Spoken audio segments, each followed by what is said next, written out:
tō mahi a mā te maia. Te tera whakamua me te hiri ka taia te araha I roto I te kotahitanga me te aroha. Kia ora. Sophie Enfield smiling. You want to pass on the baton to who else do you want to pass on the baton to? Next. James.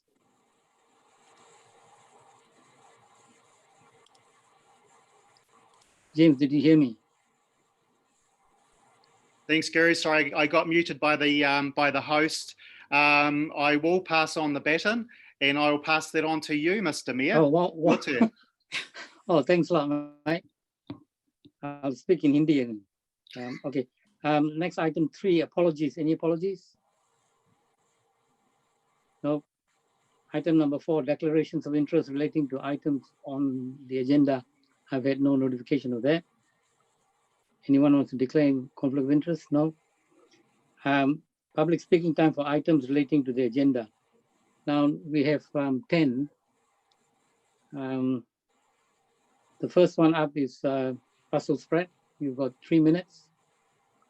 And at 2 minutes, the buzzer will go. And then after that, you've got 1 minute to finish. Russell Spratt.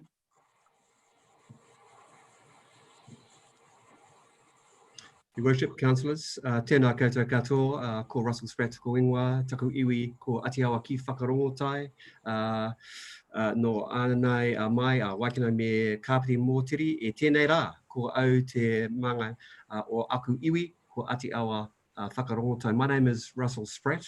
My iwi is Atiawa ki whakarongotai. I am from Waikanai and Kapiti Island.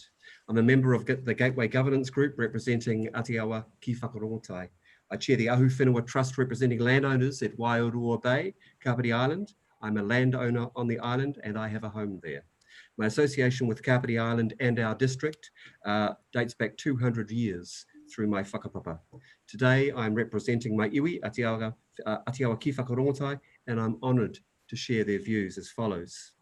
Iwi recognise that there is a ratepayer contribution to the project and there is a projected positive economic impact for close to $6 million for the district in the first year alone.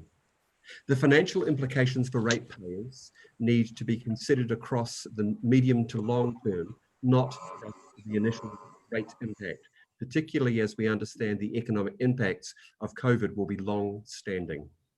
There are significant long-term financial benefits in taking advantage of the Provincial Growth Fund now, both in terms of reducing the ultimate cost for ratepayers and in the long term, the economic benefits for the district. We're asking Council to take a strategic, not a reactive approach. Many of the economic benefits that come with tourists visiting the island are not effectively captured as the McLean Park Paraparamu beach area is overlooked by visitors. The Gateway building provides the opportunity to better direct and capture tourist spending to the Paraparamu beach area, and this was incorporated into the design. We also want to take opportunity to convey a message directly to councillors that as iwi, we see our role being to support council to make good long-term decisions and to act as partners in taking challenging decisions and issues out to our community.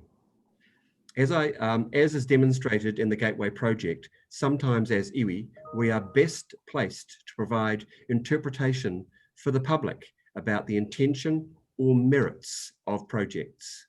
We are committed to assisting with that now and in the future. We want to confirm that iwi support the dual funding options under consideration by Council, and we look forward to working in partnership with Council and stakeholders in the safe development of this proposed community asset, an asset which will enhance the mana of the island, the Council partnership with iwi, and the entire community that you serve. Nō reira, tēnā rā koutou katoa. Right, councillors, any questions to Mr. Russell Spratt? No. Thank you very much, Mr. Spratt, for your contribution. And apologies for the lateness in starting. Martin Holiday, you got your hand up.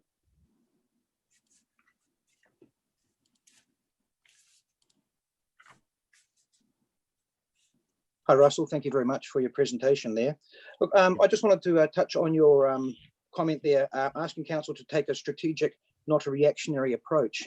Would it be a fair comment to say that a strategic approach would be coming from something like an economic development strategy with perhaps a tourism portion to that, and that would be our strategic plan moving forward into this? I'd be interested to hear your comments on that in regards to perhaps what's holding up that process at the moment. Well, thanks for the opportunity. Thanks for the question. So, well, it really is just a matter of looking at the root word strategy. Strategy is about long term. And certainly you ought to be looking to your existing plans in that regard. And from an iwi perspective, I'm sure that you will understand that we look a long, long way into the future. And the strategy that we see unfolding for this motu is one which is steeped in kaitiaki, in care, in consideration. And we see our partnership with Council as being an opportunity for you to reflect your care, consideration and concern for that taonga. Therefore, your strategic plans ought to tautoko or support that, be they financial, be they cultural, be they hauora, health, or be they for the longevity of the safe care and concern of that asset. Are you aware that in regards to the economic development strategy, every representation is one of the reasons why we're having issues landing it, being signed off? Carl, I don't know. I'm not aware of that. Interesting. Thank you. Thank you. All right. The next submitter is Dr. Marina Rangi Baker. She's just coming into the meeting now.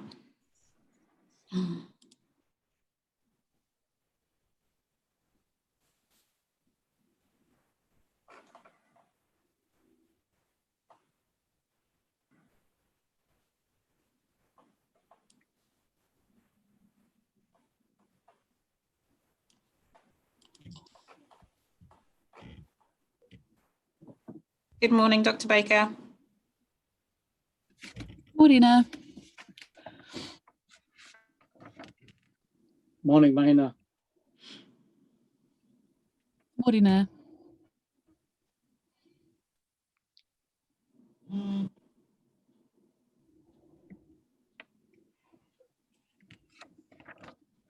You ready to go?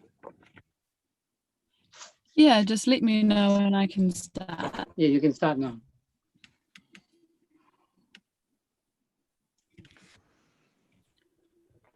Okay. Marina, councillors and members of the public. I'm going to speak this morning about gateway concept on behalf of Te Atiawa Whakarongotai, and specifically the role of rangatahi or youth in that process. So back in 2016, when we were asked to participate in the McLean Park Development Plan, our youth led our input into the development of that plan, including the thinking around the gateway facility.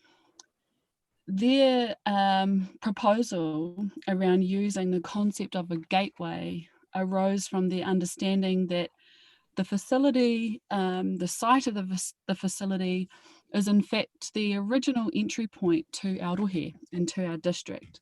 It was the original landing point of our ancestors, and the words that they used to indicate this were he tauranga and te tomokanga. And then this has been translated to gateway in an attempt to communicate this idea to non-Māori speakers. But noting some of the feedback from the public, perhaps the genuine meaning has been somewhat lost in translation. The idea was that by recognising this site as an entry point, it triggers visitors and residents alike to reconsider how they may have thought about the area and the wider district. In particular, to give recognition to and share stories from the significant history of the site and the wider area. Our rangatahi, or our youth, were acutely aware that unfortunately there seems to be a lack of awareness of the important Māori stories of the district and few examples they can point to where the public celebrate them. They felt very strongly that there was a need to provide a place that allows all visitors to feel appropriately welcomed and to offer our unique stories of Māori and European settlement in the area so that our visitors leave being better informed about who we are as a district. There was also a strong interest on the part of the rangatahi and our wider iwi collective to use the opportunity of an upgraded facility to conduct long overdue improvement works on the Tikotu stream, which is in seriously poor health. The potential that we now see provided by the Provincial Growth Fund is to assist us to remedy these issues now, which would otherwise eventually fall on ratepayers to address as a whole at a later stage. We really want to emphasise that we see our role as iwi to assist the council, support the council in taking this idea out into the public. And so we also just want to mention that this does point to the need to address the partnership issues that we've raised with council, as we believe it's in both our interest to have this partnership functioning as strongly as possible. So finally, just to confirm that the iwi support the dual funding options under consideration by council, and we look forward to working in partnership with council and stakeholders in the development of what could be a wonderful asset for our community. Kia ora. Thank you. We've got questions. Bernie Randall.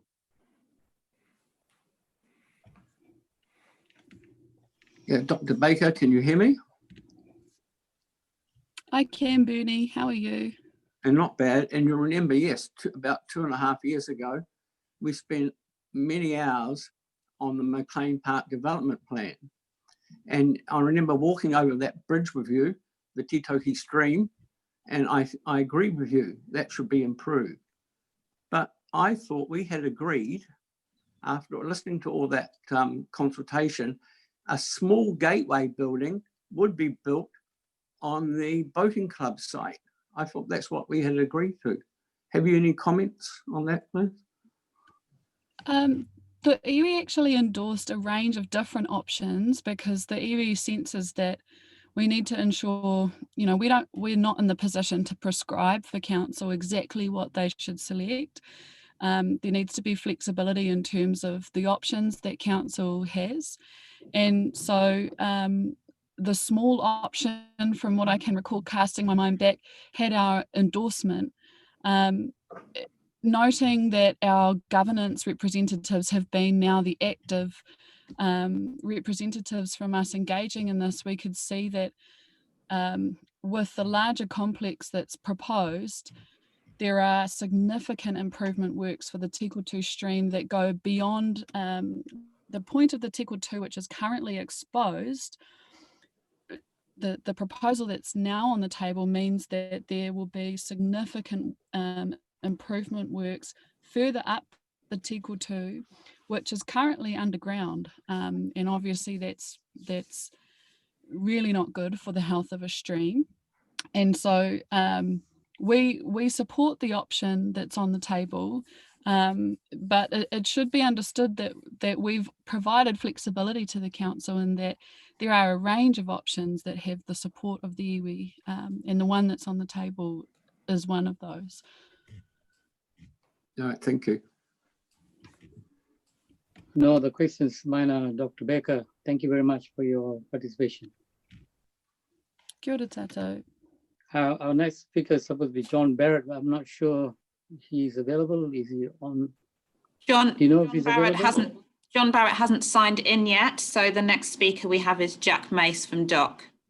Thank you. Welcome, Jack. Just being let in now.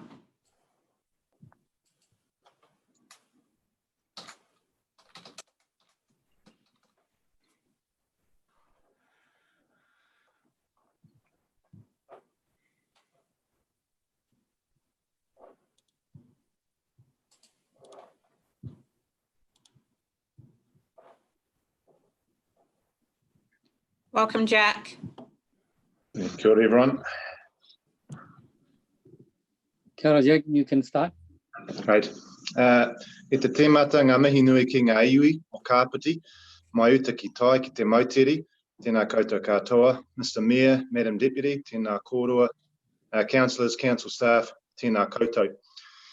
Kāpiti Island is a very important island for New Zealand, for its natural history and for its human history. Were it not for Kāpiti Island, for example, the little spotted kiwi, one of our taonga, would have gone extinct over 100 years ago. From the department's perspective, it's what we'd class as an iconic visitor site, a category similar to that from Mount Taranaki or the Milford Track. Like the Milford Track, it's a site where we essentially want to provide a very good quality conservation experience for a smaller number of high value visitors. High value in the sense that they derive a significant social benefit from the deep conservation and natural experience they have there, but also high value in terms of their economic impact. For example, in the last year, we had 16,000 visitors to the island. From the deep conservation and natural that led to an estimated $6 million of economic benefit for the Kapiti Coast. We're supporting this proposal of the council because first and foremost, we see the opportunity for improved biosecurity on the island so that we can protect the taonga species that are there and the mauri of the island into the future. We also see an opportunity to improve the visitor experience that visitors to Kapiti have on Paraparaumu Beach so that it's lifted to be on a par with the experience they have on the island. There's an opportunity through the gateway to build demand for going to the island, including amongst locals, and to make the island more accessible, both in the sense of letting people know that they can actually go there and how to go there and making that more accessible, but also in the sense of using stories and interpretation to bring the island back to the beach and allow people to connect to it vicariously, even if they're not able to go there yet. There are other drivers which make the Kapiti Gateway a worthwhile proposition, but those four that I've just described are the primary reasons that the department is supporting the council's project here. Kia ora. Thank you. Can I start the questions, Jack, by asking you firstly, all Crown agencies have specific responsibilities, statutory responsibilities. DOG has a specific statutory responsibility in terms of biosecurity. Local authorities do not have a specific authority to the level that DOG has. Are you aware that the mayor's office had sent a letter to the Minister of Conservation, the Honourable Eugenie Sage, asking for support for our application to the PGF? Yes, I am aware. You are aware that she has returned a letter of support first applying to be supporting our application to the PGF? Yes. My understanding of this is that her application is a Crown application to another Crown agency. So what I'm trying to get at is Dr. Baker talked about dual mode funding for the Gateway project. I see the application for the support from the Conservation Minister in your department to be funding for taxpayers' money to support the establishment of the biosecurity in the Gateway project. Yes. What was the question there? Sorry, Mr. Mayor. So do you see that the funding is a dual mode funding? Part of the funding is for the council to share. The other part is Crown funding from PGF, which is essentially taxpayer funding. Yes. And I see that has funding to go towards the biosecurity side of the Gateway project.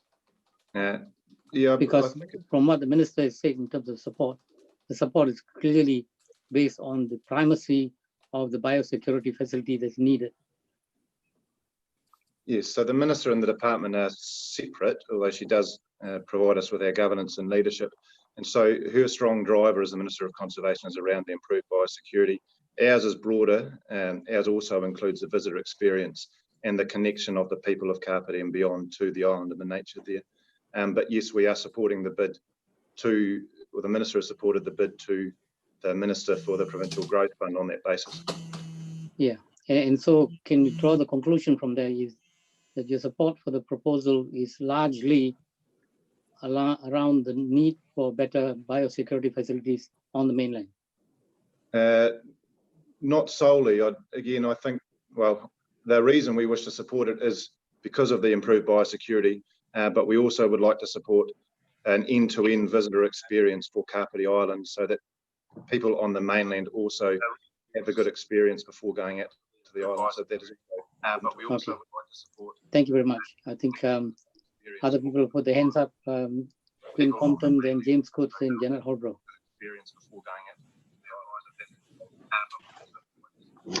Kia ora, Jack. First, I'd like to confirm that you're speaking to us this morning on behalf of DOC as an organisation and not just as an individual. Yes, I can confirm that.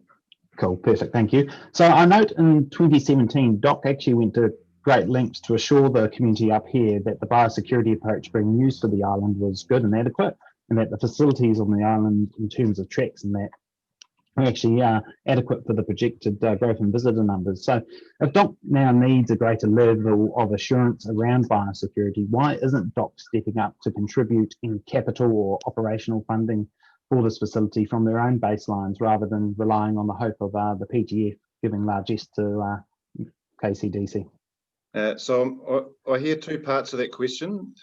So if I can just repeat them back to you. The first is you're interested to hear from us whether or not we think this extra biosecurity is needed or whether what's there is adequate. Secondly, you want to know about the department's contribution. Is that correct? I guess it's about, you know, what's necessary in terms of biosecurity and what sort of gold standards in terms of biosecurity, because we've been presented as councillors that what DOC has put to us is the gold standard as opposed to what's absolutely necessary to do this. And then, yeah, the second part is why isn't DOC contributing to this if it's so important for protecting the island? All right, so the first answer is around the biosecurity.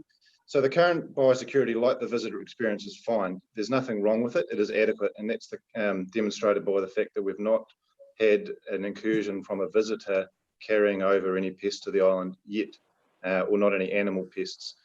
Adequate is not the same as very good. And so if we have a crown jewel like Kapiti, anything that we can do additional to improve the biosecurity will be worthwhile. And so as a point of interest, when we had the stoat incursion in the early part of the last decade, that cost the taxpayer over $800,000 before it was eradicated. So further investment in biosecurity is actually very welcome, but it's not because it's broken. So in the same way that you might have a chip seal road going through a residential area, and you may put a smooth seal on that because actually that will make life better for all the residents around it. But chip seal or metal will still allow trucks to go past. This is probably a similar type scenario, albeit at a larger scale and with more at stake. The second question is about the conservation contribution, or the Crown's contribution to the biosecurity of the island. So again, I'll go back to pointing out that we provide the Kapiti Island experience, which does deliver at present, without even adding projected growth, $6 million of economic benefit to the Kapiti Coast region every single year. We've put very significant infrastructure on that island, millions of dollars worth over the past decade. Our annual spend in maintaining that island and the experience there is in excess of $400,000 of operating, which is a very considerable chunk out of my budgets for Kapiti and Wellington. So we actually are already contributing, and we're contributing very considerable amounts. Secondly, we are talking about the Crown half funding this. So the PGF and DOC are not two different entities. We're different arms of the same entity, which is the Crown. And so we just need to remember that we are seeking 50% funding from the Crown, of which the DOC is part towards this facility. Cool. Thank you. Right. Next is Councillor Kutz.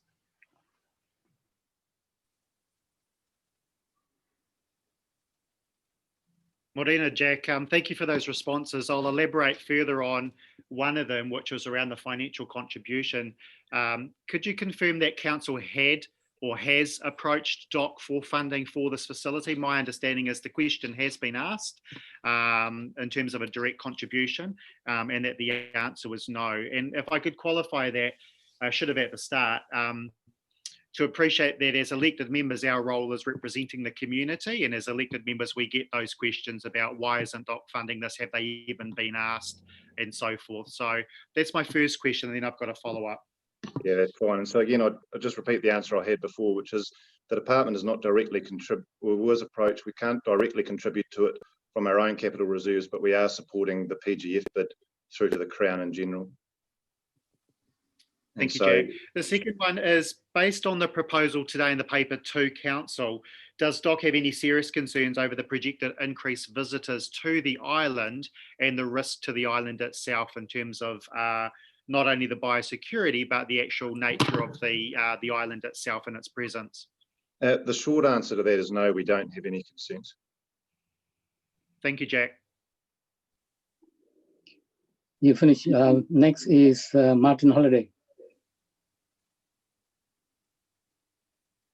Thank you very much, Jack. I just wanted to touch on the visitor experience. Like, I appreciate in a perfect world, a gold standard would be absolutely fantastic, and that compared to where we are at the moment are quite two different worlds.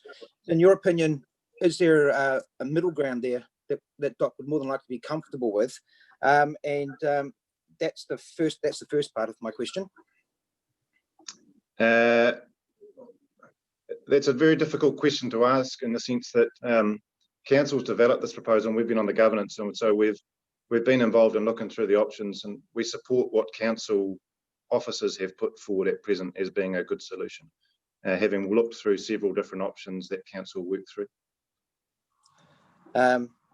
Excellent, thank you. And in regards to the Kapiti experience, if you like, going to Kapiti Island, I find the experience a very, what I would call, rustic experience. Do you believe that the concept that's been put forward sort of matches that sort of feel, if you like, that sort of rustic, sort of outdoor sort of feel? I think it's possible to have a rustic and outdoor feel while also presenting the coast as I don't quite know how to put this. I actually agree with you. A high quality destination, I suppose. And so, you know, when you go to McLean Park, you see the brand new redevelopment there, which is very, very nice. Do we want visitors to the beach to go and see overgrown embankments, rusting iron bridges, degraded streams, and have that sort of rustic experience? Or do we want them to travel through modern, fit-for-purpose facilities out onto that beautiful beach and across that beautiful island? They'll still have that same Tūturu Kapiti experience of sea and sand, but we can do it in a way that shines a very good light on Paraparaumu Beach specifically, and the Kapiti in general. That'd be my response, I suppose. Thank you for the answer, and I actually do agree with you. I wasn't referring to not having anything there. It was more referring to, should we say, a different approach to the project that has a rustic feel that ties in with what's at the island, and having a very similar sort of feel to on this side of the operation as well.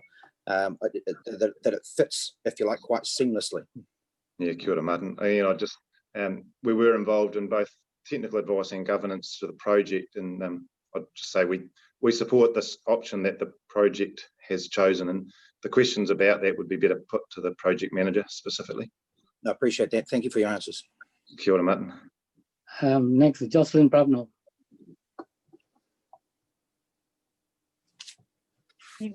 Thank you, Jack, for coming along and talking to us today and providing us the information. So I have one question and potentially two questions. So in the report that we've been provided, and there's been quite a lot of discussion about the projection of visitor numbers to Kapiti Island. So could you please provide us with Doc's views on those, please? Kia ora, Jocelyn.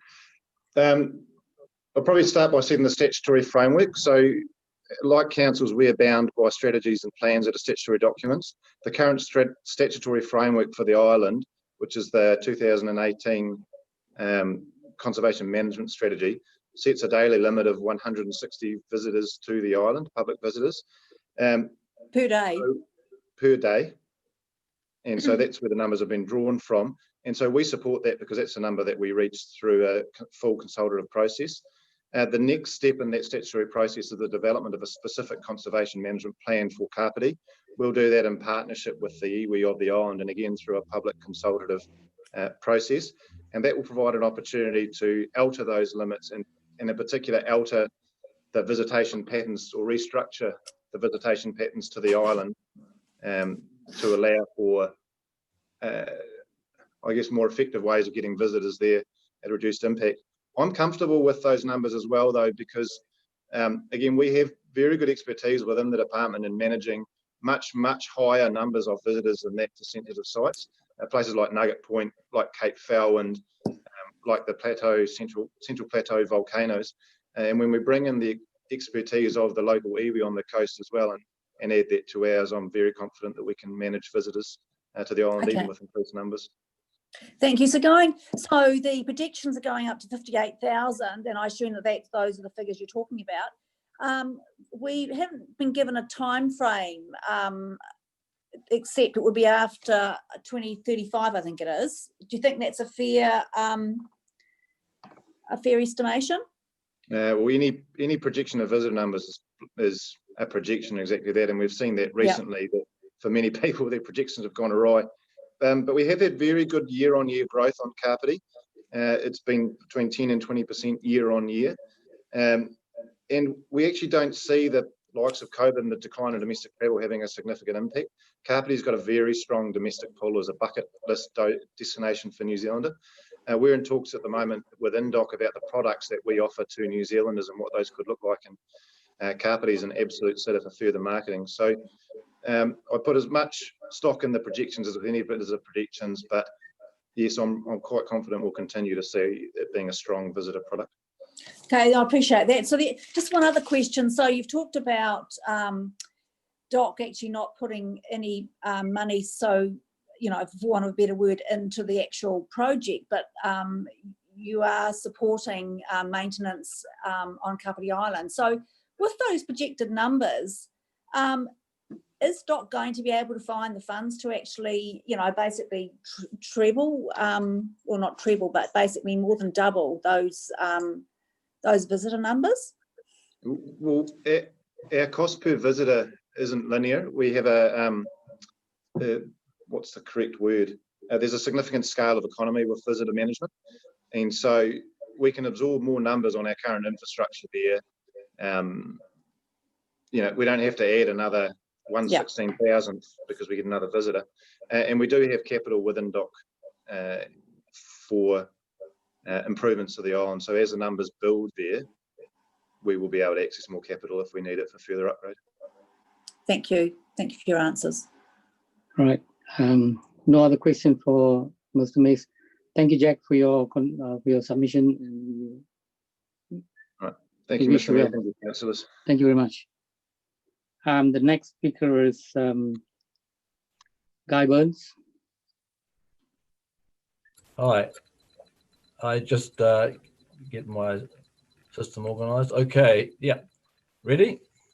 Okay. Yep. Okay. Haste is waste. The gold-plated Kapiti Island Gateway project is being rushed to meet a central government timeline.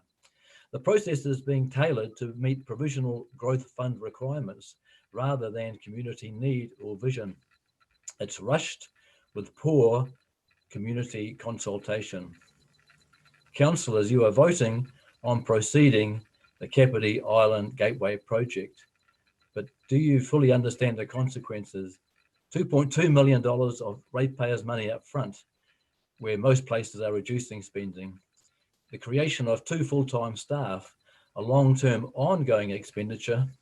Most places at this time are reducing staff. I have information from a Kapiti Island operator that they are opposed to the current gateway vision. And if anyone knows about visiting Kapiti Island, it will be them. They are currently happy with existing biosecurity arrangements, which DOC approves. They also state that the assumption in the council's report that visitor numbers will increase by 300% is absurd. A stitch in time saves 9. Your agenda report states that by 2023, the gateway will be making over $6,000 per week income, $6,000, nearly $1,000 a day. But conveniently, there is no detail on how this figure will be achieved. I warn you, councillors, this projected cash cow may turn into a white elephant. No one is against some sort of low-cost biosecurity building. The current concept will consist of a visitor centre of 75 square metres, a biosecurity pod of 160 square metres, and a decked area of around 450 square metres. All up, a massive footprint of around 685 square metres, taking up 20 current car parks. Haste is waste. The Kapiti Island Gateway project is an example of the horse leading the farmer. It should be the other way around, but because of provisional growth fund deadlines, the project process is being rushed and lacks public buy-in. The project will cost ratepayers dearly, over $2 million up front, and ongoing council expenses of nearly $400,000 per year. Can the project and start talking to the community? Finish. Right. First question, Councillor Randall. Yeah, thank you, Mr. Burns. I have my question is divided into two parts. Are you totally opposed to a Kapiti Island gateway? That's my first question. And the second question, are you confident on the figures of $2.2 million for the ratepayers' construction costs contribution? I'm not totally opposed to this current project, which has been rushed and lacks proper consultation, but I would think that some sort of low-cost, small, covered, open-sided building could be used, and such a building could be used both by operators and users of McLean Park, just a small little building. Conversely, though, if the current project was self-funding, and what I mean by that is a zero cost or contribution by ratepayers, I would support that. And the second question, what was that again? Sorry. Are you confident on the figure of $2.2 million for the ratepayers' contribution? Not at all. Even the report states that the true construction costs will not be known until the tender process is completed. In the current environment, the figure could balloon out and leave ratepayers carrying the can, as we did for the aquatic centre, which doubled in price. All right, thank you. Councillor Kutz.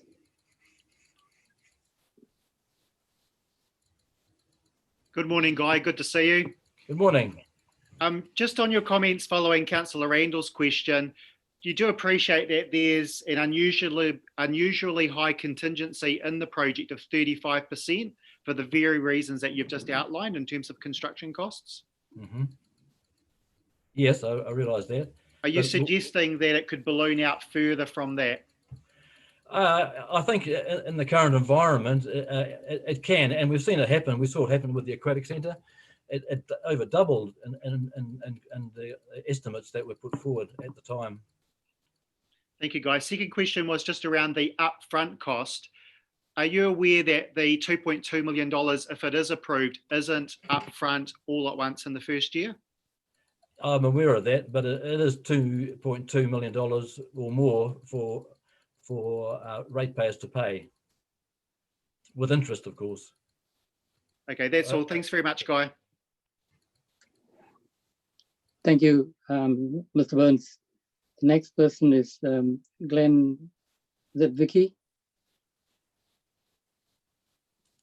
I think it's Vicky. We weren't quite sure. Yeah. Vicky, yeah.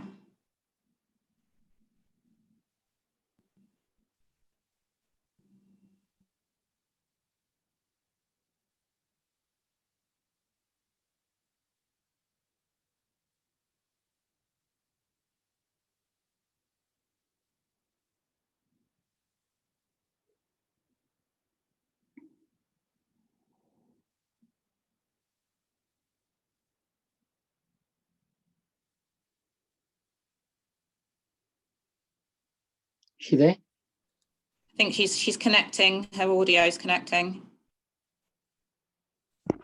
Good morning, Vicky.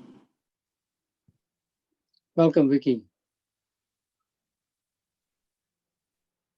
We're not being able to hear you, Vicky.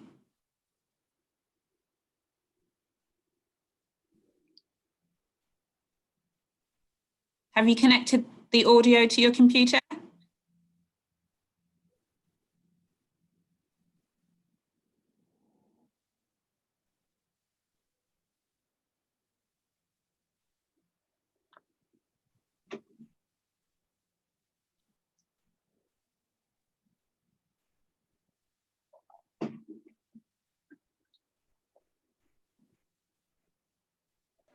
Hello, can you hear me now? Yes. Oh. Sorry, people, headset issues there. It all tested fine. Right, so I guess my 3 minutes starts now. Vicky Cooper, I represent Kapiti Island Eco, one of the 2 commercial operators of Kapiti Island. I will summarise our biosecurity. We currently meet biosecurity standards as audited by DOC, and there has never been a breach by a commercial operator. Throughout consultation, we were assured biosecurity was not a user pays model. All this changed in the last 2 weeks. All that is required is a simple, cost-effective, multi-purpose bus shelter type solution, which would be cheap to build with very little ongoing OPEX. DOC have specified this gold standard facility, but yet are not contributing to the cost. So why would ratepayers be expected to? Kapiti Island Eco are not in a fiscal position to pay if it is a user pays model. The objective of biosecurity can be achieved at a fraction of the cost. The commercial assumptions that have been made. The business case is working on the assumption of a 300% increase in visitors, calculated from operating 365 days of the year. If this is the basis for the business case and financials, it is fundamentally flawed from the beginning, and thus changes the entire scope, costings and return of the project. Forecasting should be modelled from actual visitor numbers with a realistic uplift. We do not trade in winter because there is simply no demand, and a new building will not change the fact that people do not want to go in winter and a limited number want to go in the shoulder season. Commercial tenancies. We were opposed to commercial tenancies from day one. Why would the council build a building for 2 commercial operators? The proposed Discovery Centre in the last design we saw was 55 square metres. These 2 tenancies of even 20 square metres each leaves 15 square metres available for multi-use for the public. Gateway or an eyesight? Throughout our engagement, we were ensured this was not an eyesight and drag. Now it appears to be staffed by 2 full-time equivalents. Sounds exactly like an eyesight and drag to me. We've just closed the eyesight. Now you are staffing a Discovery Centre with no eyesight functionality to actually provide a return to ratepayers. Throughout this process, we were led to believe that this was not user pays and would not be staffed, only to be told in the last 2 weeks after the completion of the consultation process that this was not the case. Had we known this from the outset, we would have advocated entirely differently. We have been completely misled. In principle, we are not opposed to some sort of Kapiti gateway. What we are opposed to is a 160 square metre user pays gold standard biosecurity unit and commercial tenancies. Kapiti Island Eco is a small business. If this project goes through, we will be forced to pay for biosecurity, parking, another debacle I haven't even touched on, and a commercial tenancy which we otherwise would not consider. I'm sure you can understand we are less than thrilled at this prospect. Thank you. Right, thank you very much. We've got Councillor Compton and then Councillor Holbrook. Kia ora, Vicky. Thank you for speaking to us today. I think it's hugely valuable to have your perspective as one of the operators actually presented directly to us as councillors. So I note in the past, DOC has had to actually cut concession prices to stimulate visitor demand to the island. So with that in mind, and your experience as an operator, would something like a biosecurity surcharge on top of ticket prices have a negative impact on visitor numbers, and would it affect the viability of your business? Yes, Gwen, that's absolutely right. It will have an impact because, well, user pays basically means it will have to be incorporated in the price of the day trip. So therefore, it will just increase in price. Now, in times like these, where we're facing COVID-19, all tourism has been absolutely decimated. Now, I understand only 20% of our customers were international, but you've also got all Kiwis looking to travel internally, okay, but many losing their jobs and many scared of losing their jobs. There's a lot of public opinion that all tourist prices should be dropped. How on earth would we increase at a time like this? Thank you, that's really helpful. Next is Councillor Holbrook. Thanks so much for coming today, Vicky. It's really important that we hear your feedback, particularly as you would potentially be one of the big users of the facility. I have 2 questions. The first question is, we heard from Mahinarangi Baker earlier that the concept of a gateway initially from an iwi perspective wasn't so much a gateway to Kapiti Island as a general gateway to the whole of the Kapiti experience and the cultural significance of that.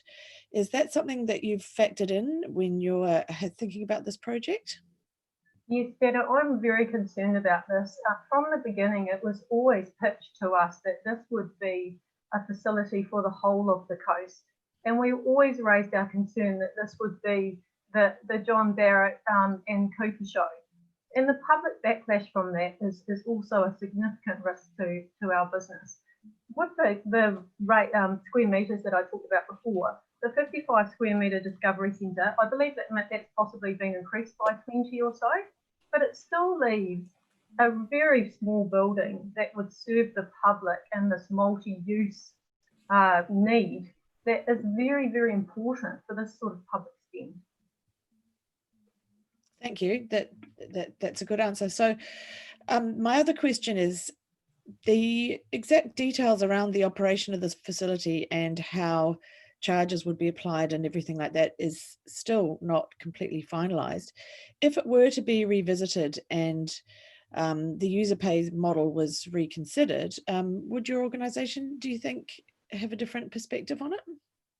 I still think it's completely over the top for public use of money. Now, whether it's ratepayers or taxpayers, it needs to stand up to scrutiny, and I don't believe that this does. It's just gone too far. And also, Janet, you know, you good people here representing the ratepayers at the moment may well say it's not user pays and let's just get this done. But what about the future? What if in 3 years' time the public opinion is so great that we are forced to pay for it? We have no protection of that. Sure. Thank you very much. Thanks for coming today. Next is Councillor Holiday, then Councillor Elliott. Thank you very much for coming in, Vicky. I think your point of view is very, very important. Look, as a tour operator, you've forged a relationship with the Dive Club. How does that relationship work with you guys, and how could you potentially see with whatever ends up as a potential on the in the space that's being talked about? How do you think that relationship might work into that? Sure, Martin. So currently we partner with the Dive Club. We pay a small amount a month for the use of their toilets, which has been a bit of a pain point when our customers arrive and are wanting to check in. So that's been great to us. And we also use the other side of the Dive Club, which has got the plastic sort of sides on it when it's bad weather, to be able to check our customers in undercover and provide a little bit of protection. How that would work if we were moved to this other side of the stream in the other building? Well, I don't imagine that we would have much of a relationship with them, to be honest. They provide us all that we actually need. Okay.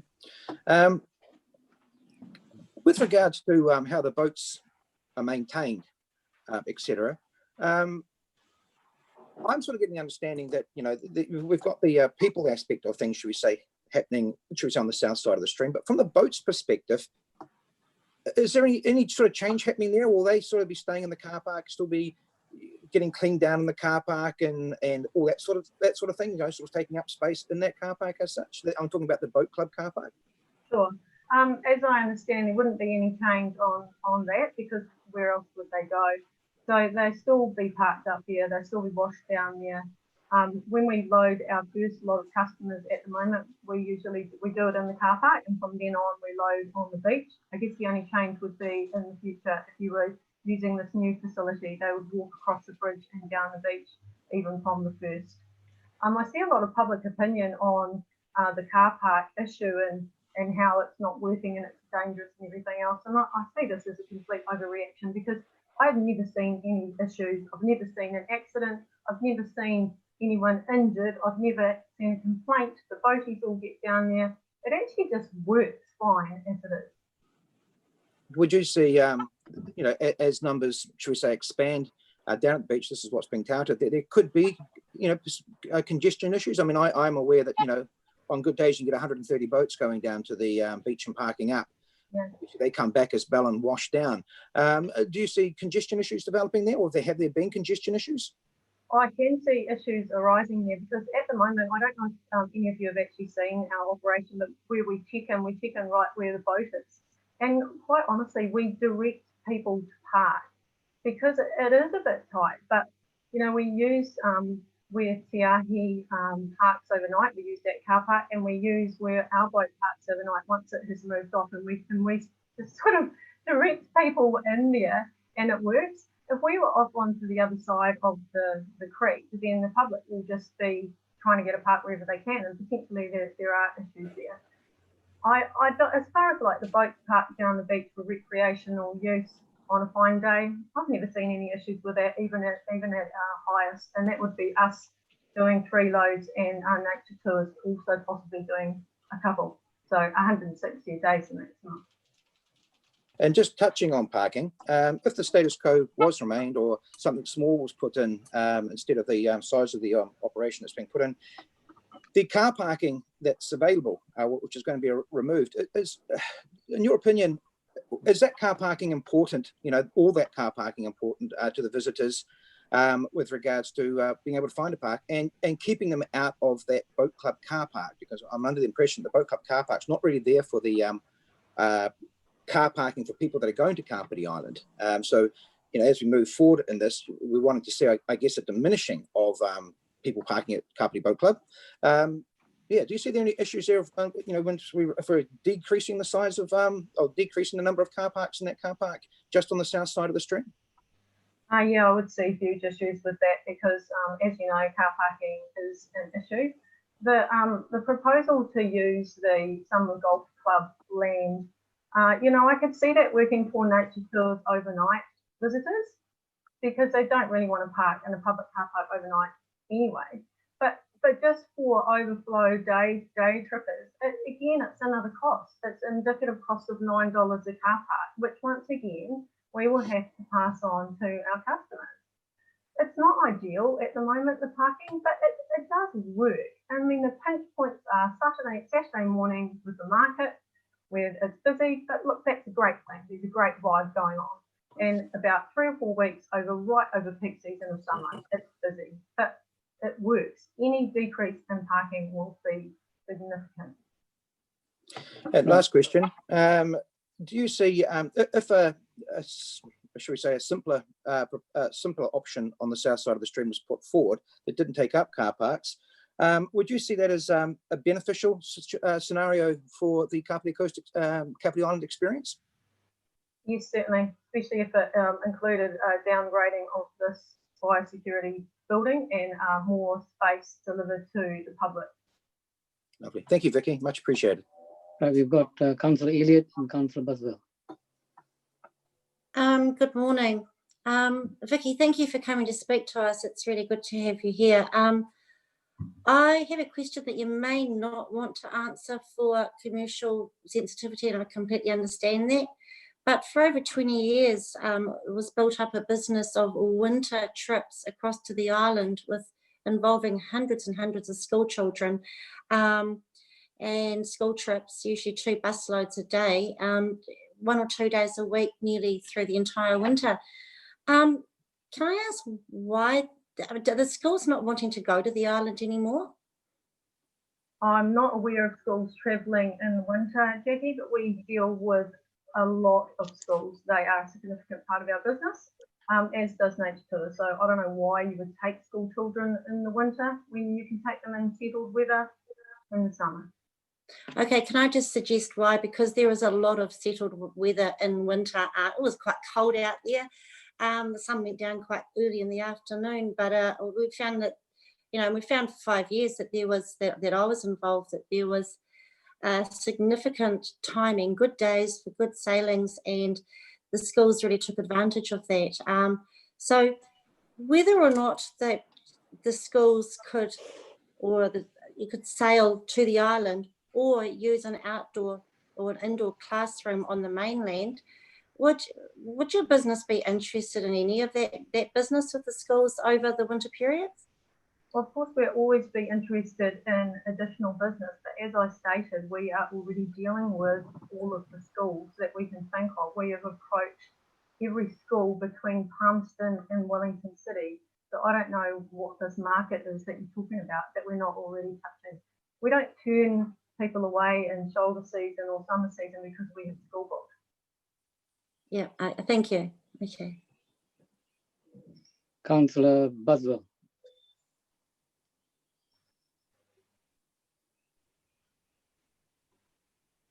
Thanks, Vicky, for coming and finally getting in to speak to us.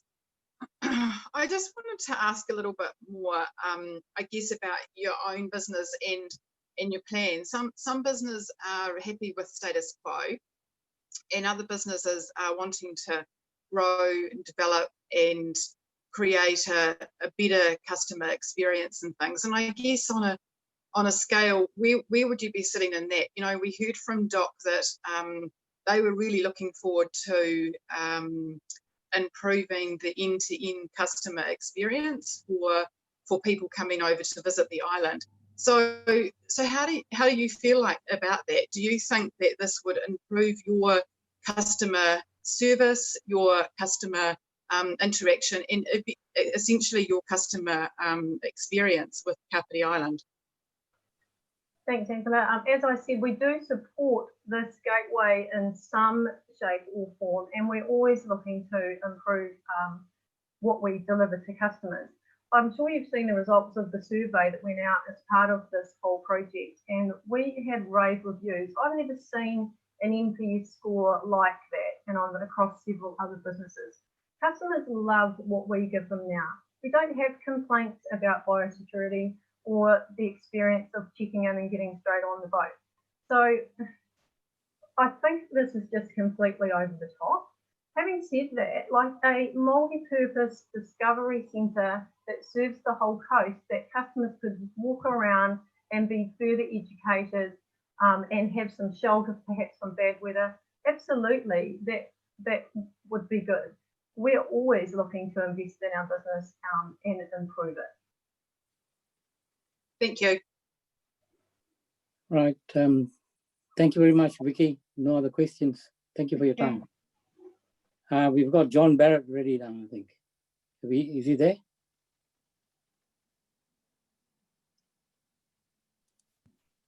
Should be just dialing in now. Hi, John. Hello. John. Hello. Hello. I'm able to speak, am I? And you can hear me? Yes, we can. You can speak now.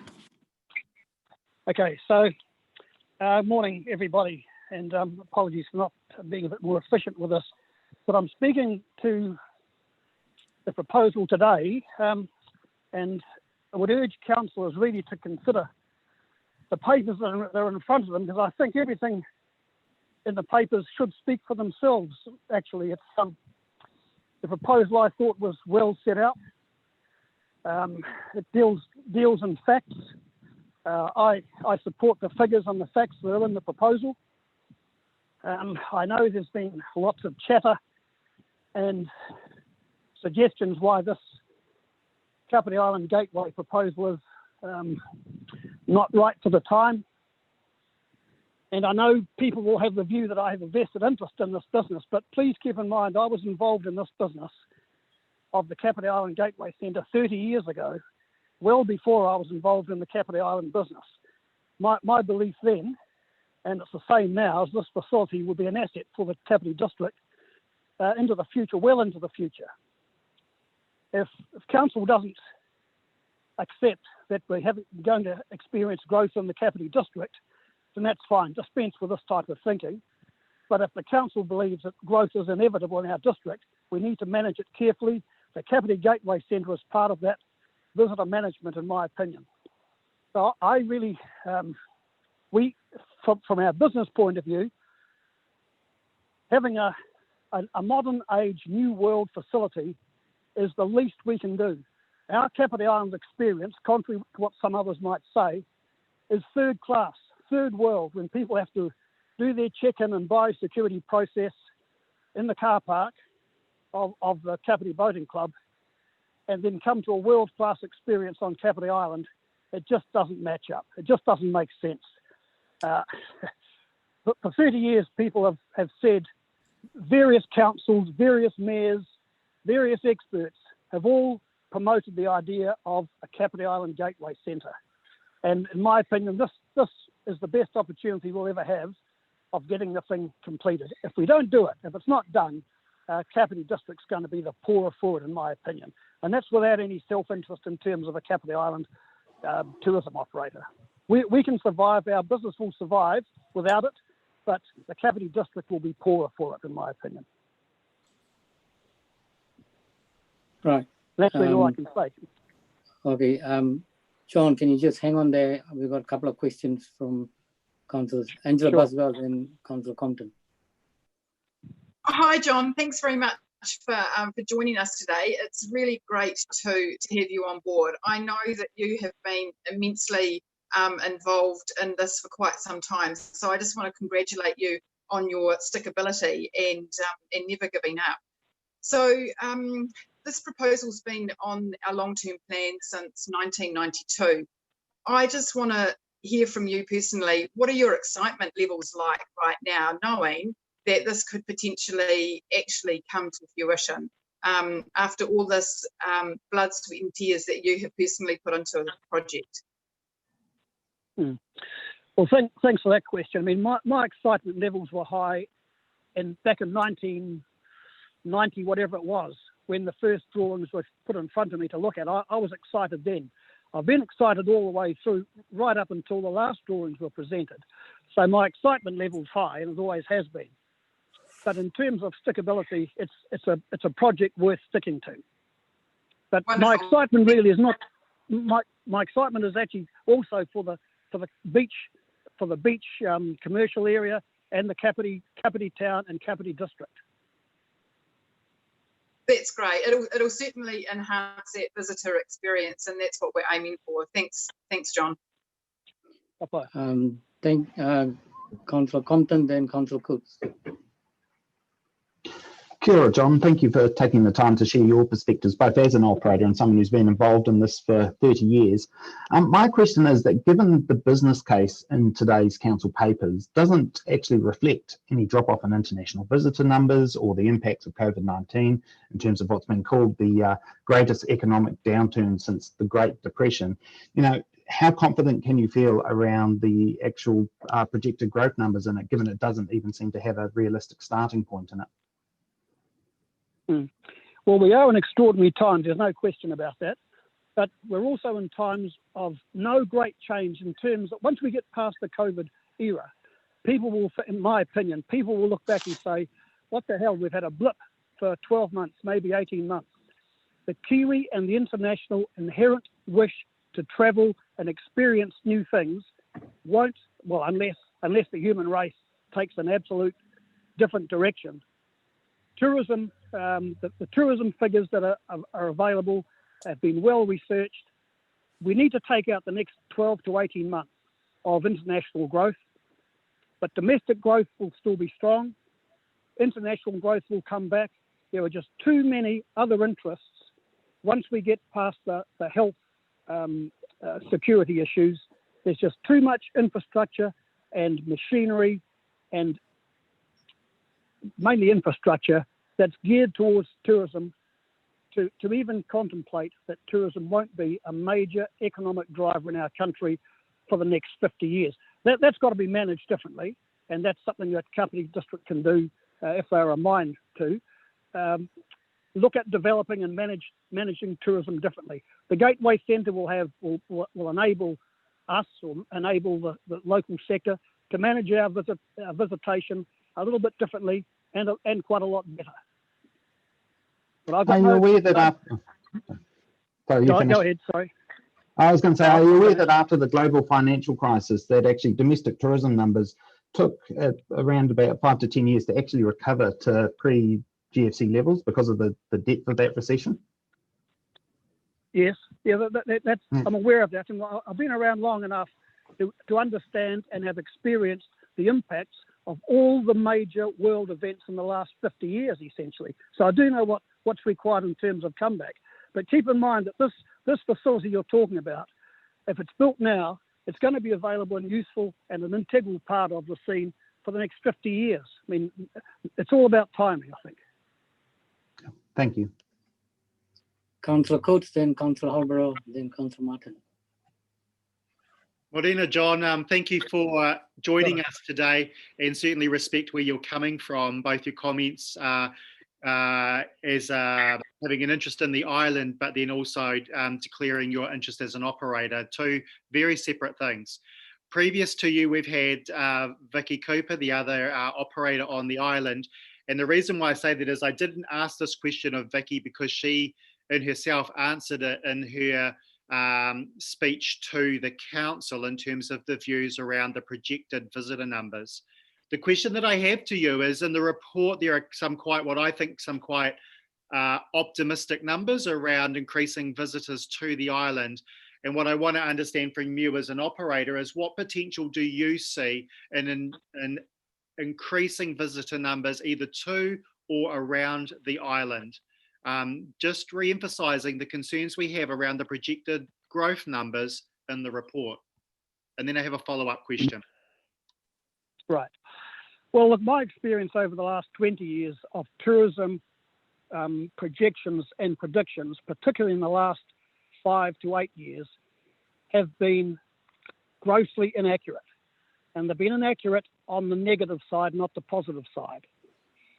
I don't see any reason, taking out the COVID environment, for that trajectory to continue once we're through this COVID period.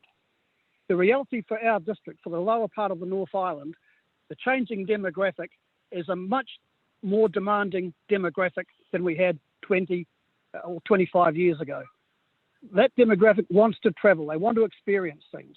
I'm absolutely confident in the growth predictions with the rider that I think they're conservative. Thank you, John. The next question I have is really around the investment from Tourism New Zealand, and I know that's not entirely clear, but there has been a budget amount announced. Clearly, there's a question or concern from ratepayers and elected members around the future of domestic tourism. I think Gwyn has quite succinctly made the point that 20 to 30% of your existing visitors will not be around because they're international visitors. The point that I do want to make is that the facility won't be open until October 2021, and I think that's a point that people are missing. This won't be open tomorrow. The question is, what level of interest or return do you see to domestic tourism, and what investment are you hearing from Tourism New Zealand or the government, given the connections that I know you have into that sector? Okay, well, look, you're right. I have been closely connected with the tourism sector. I've been on webinars and Zoom meetings for the last 4 weeks, virtually non-stop. The last Zoom I was on last night was with the Minister of the Minister of Tourism, also the Chief Executive of Tourism New Zealand, and their optimism was encouraging.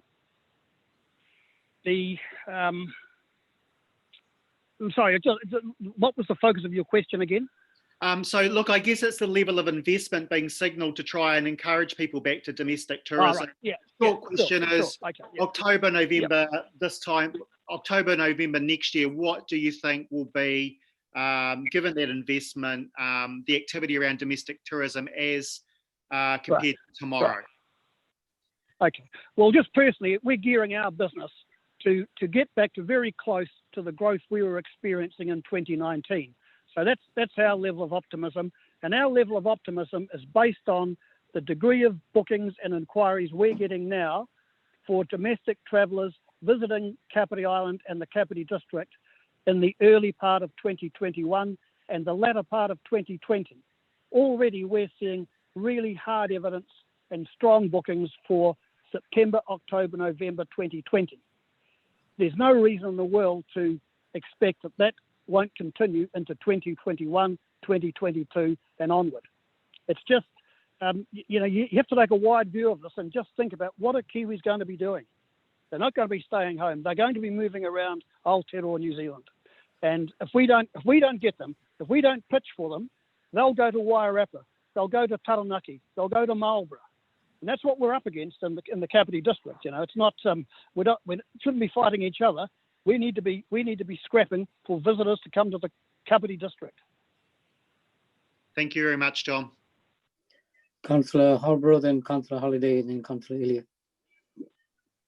Kia ora, John. Thanks for checking in today. It's certainly really useful to hear from you. I've got a couple of questions today. So the first question is, as James has pointed out, we did have another operator coming in today, concerned that passing on the cost, the user pays cost of the biosecurity facility would impact on their customer numbers. Do you share that concern? No, I don't. Is that the okay? Thank you. The next, I do want to refer to a couple of other people who came along today, Marina Arangi-Baker and Russell Spratt, who talked about the importance of this to iwi. And just as tangata whenua, as well as a business operator in the area, could you comment on what you see as the wider opportunity and the wider cultural benefit of this facility? Sure. Look, I think that the proposed and planned facility is in a fantastic spot to deliver a wider range of benefits than most people might stop to consider. I mean, the functional biosecurity and visitor tourism part of it is clear as day as far as I'm concerned. The other aspects that will be equally important or are equally important to me, and I suspect that Dr. Baker might have talked about those this morning, and Russell Spratt. The iwi has a very, very focused approach to things, mana enhancing activity on that spot. It's a historic, the site of Tūruhi. There's a whole lot of history and stories around that site that just don't get told. Now, that's a significant part of what can occur from that site. And it is a major site culturally for both Te Atiawa and Ngāti Toa. And I'm sure and I hope that Dr. Baker would have expressed that. But I support, in fact, I support whatever she said without even knowing what she said. Kia ora, John. Thank you very much. Councillor Holiday, then Councillor Elliott.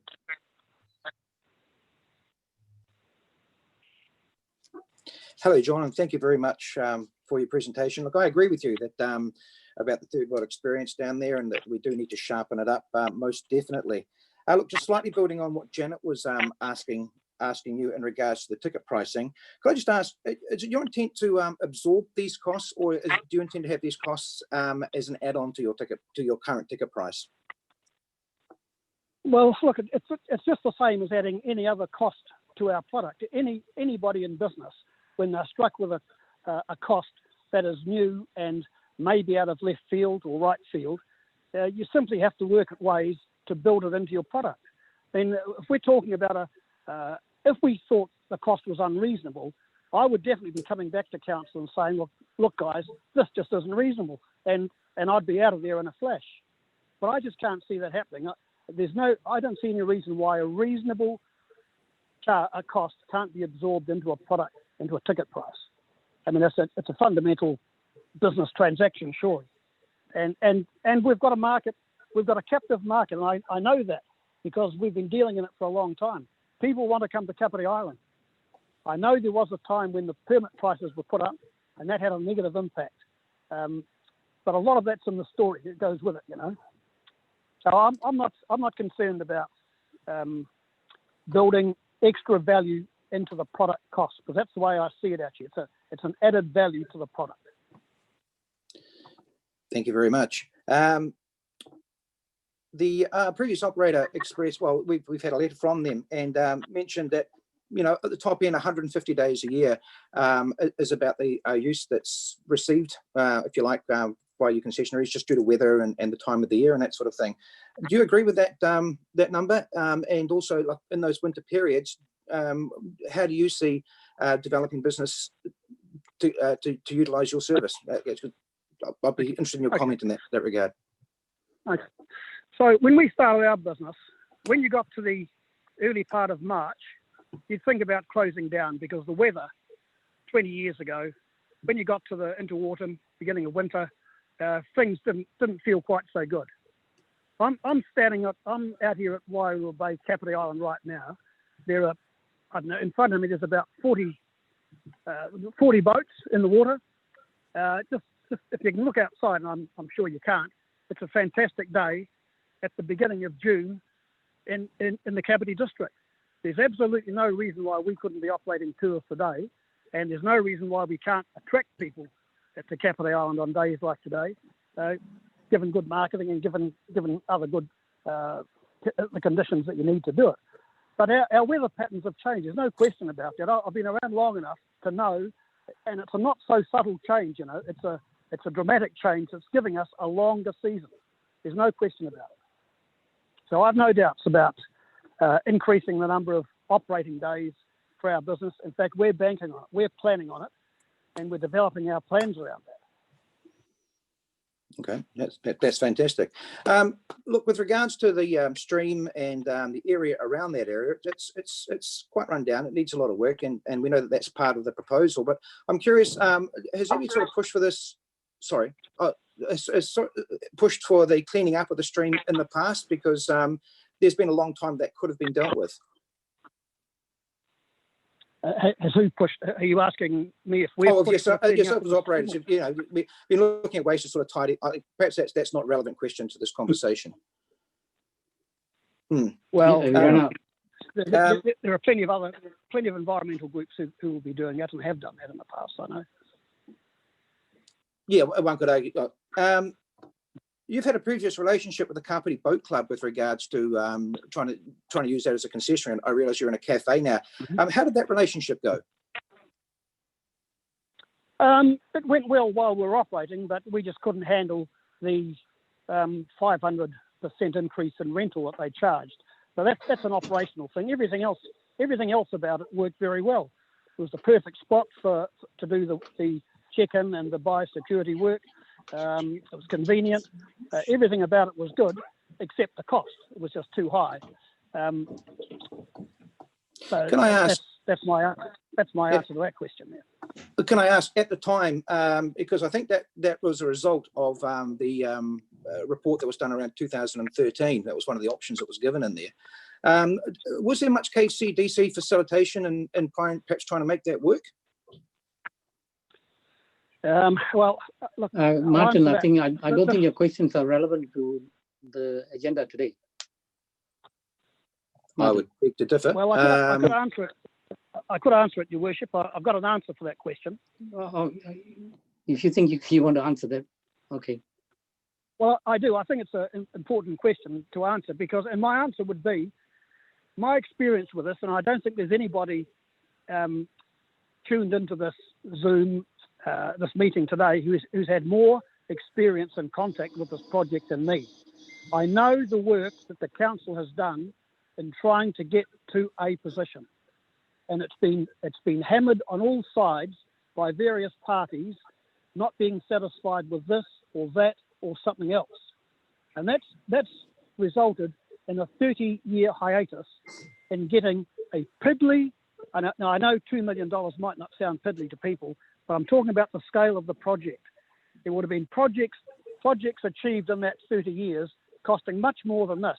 It wouldn't have brought the same values as the Kapiti District. So what I know is the Kapiti District Council has worked hard to try and get some resolution, working with the parties that needed to be worked with. Sadly, without success. I don't take anything away from the work that the KCDC is doing in this current situation. I applaud the work that Janice has put in. I'm more referring to the relationship, previous relationship, in regards to, I guess, KCDC interaction with the Paraparaumu Beach area. That's why I was trying to get a bit of an establishment of whether Martin, you were assisted through that process. I think you've exhausted that avenue. That's not for me to answer, I don't think. Yeah. So have you got another question? No, I'm fine. Thank you very much. Thank you, Martin. Councillor Jackie Elliott and then Rob McCann. Oh, look, thank you, John. Great to hear you today. You've just about answered all my questions, and it's always so good to hear from you. I get such confidence that you've got the ear of the entire tourism industry. There's been some talk about the effects of COVID-19. Can I ask you, John, from a tourism professional point of view, do you think New Zealand's response and our statistics and our COVID response compared to the rest of the world and other countries has increased our appeal for New Zealand as a destination or decreased it going forward? I haven't really thought terribly much about that consciously, but my off-the-cuff response would be, it seems to me through media and press that we've been held up in various jurisdictions as a model of what can be done. Yeah, we're getting inquiries. We're getting inquiries now from people in Europe wanting to come to Kapiti Island. So obviously we're being seen potentially as a safe destination. If that's the sort of answer you're looking for, Jackie, that would be my response. I think we're being seen as a good model. Look, thank you very much, John. And that's my last question. But I would just say that when you get your guides out there in winter, get them to put a hot water bottle in your backpacks. It's really a day. See you, John. Councillor McCann. Kia ora, John. Thank you very much for coming to speak to us. There's been a lot of focus about the role this project will have on Kapiti Island. I wonder, with your experience in the tourism sector, you could talk about what role this project might have on tourism in general to the Kapiti region. Sure. Well, look, having been involved in the sector in Kapiti District for a long time, what is obvious to me is there's no central focus or no central reference point. And I'm not being critical of Council's absence of an eyesight, because I've got a different view on eyesights. But we used for a short while the old kiosk in McLean Park for one season. I can tell you from our experience of using that facility, the number of people that came and asking questions about what is there to do on the Kapiti Coast, where can we get to, how do we get to Ngā Manu, how do we get to Queen Elizabeth Park? They were all questions that have no immediate and direct connection to our business, but they were questions that had some impact on other businesses and some other attractions. I know that businesses on Paraparaumu Beach are often asked these questions, and again, it's not their business either. But my view is that we can generate much more positive tourism interaction with a site that has some role in that function. So it's hard to put a percentage on it, but all I can say is our experience is that an on-site manned facility is, as long as it can be run economically and not a drain on the community, and I've got views on that, I think that is possible. There are absolute advantages to having such a facility somewhere at Paraparaumu Beach. But where this thing's proposed to be, I think is obviously the best place. Thank you very much. Councillor Brabnov.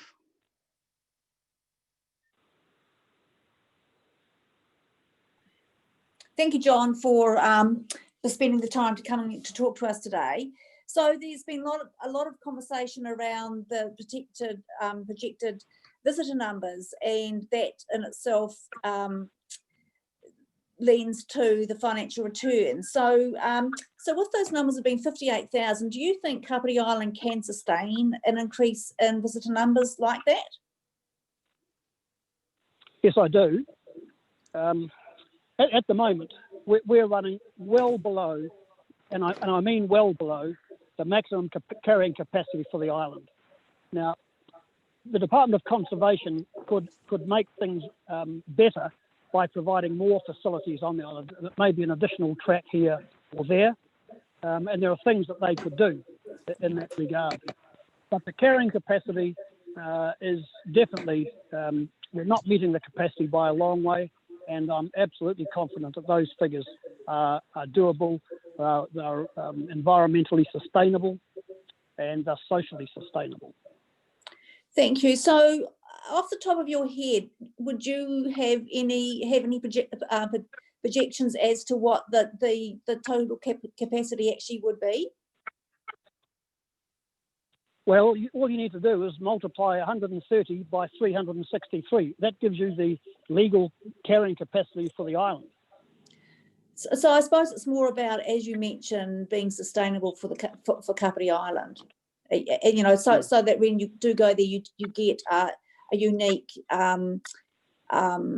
natural experience rather than tripping over people left, right, and centre. Sure.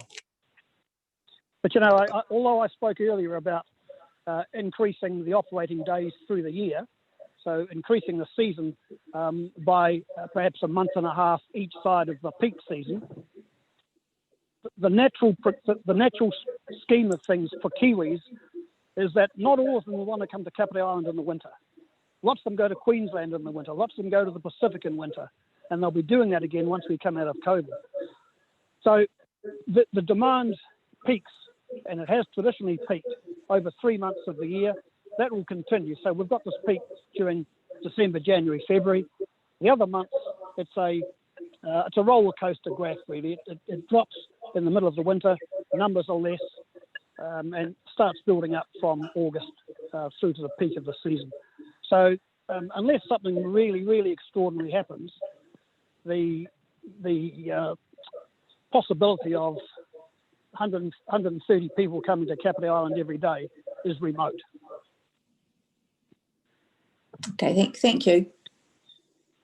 No other questions. Thank you, John, for your submission. Thank you very much for taking the time. Okay, thank you. Right, we've got 4 more submitters, and after that, the 4th one will take a break. So the next one is David Perks.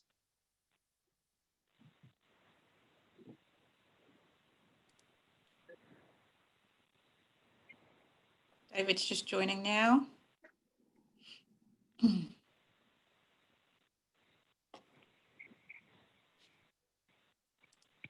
Good morning, David. Good morning, kia ora. Morning, David. Hey, thank you for giving me some time to talk to you. Good morning, David. Can you hear me? Good morning. Kia Yes. ora. I can hear you. Great to hear you. Hey, thank you for giving me some time to talk to you. Oh, can you hear me? Off you go. I can hear you. Great to hear you. Thank you for giving me. Sorry, David, I think you've got the live stream going in the background, so you're getting a 20-second feedback delay. I think I've got it sorted now. Okay, thank you. So David, welcome. And can you introduce yourself? Yeah, David Perks, General Manager, Regional Development, Destination and Attraction at Wellington NZ. And within that, I have our tourism group.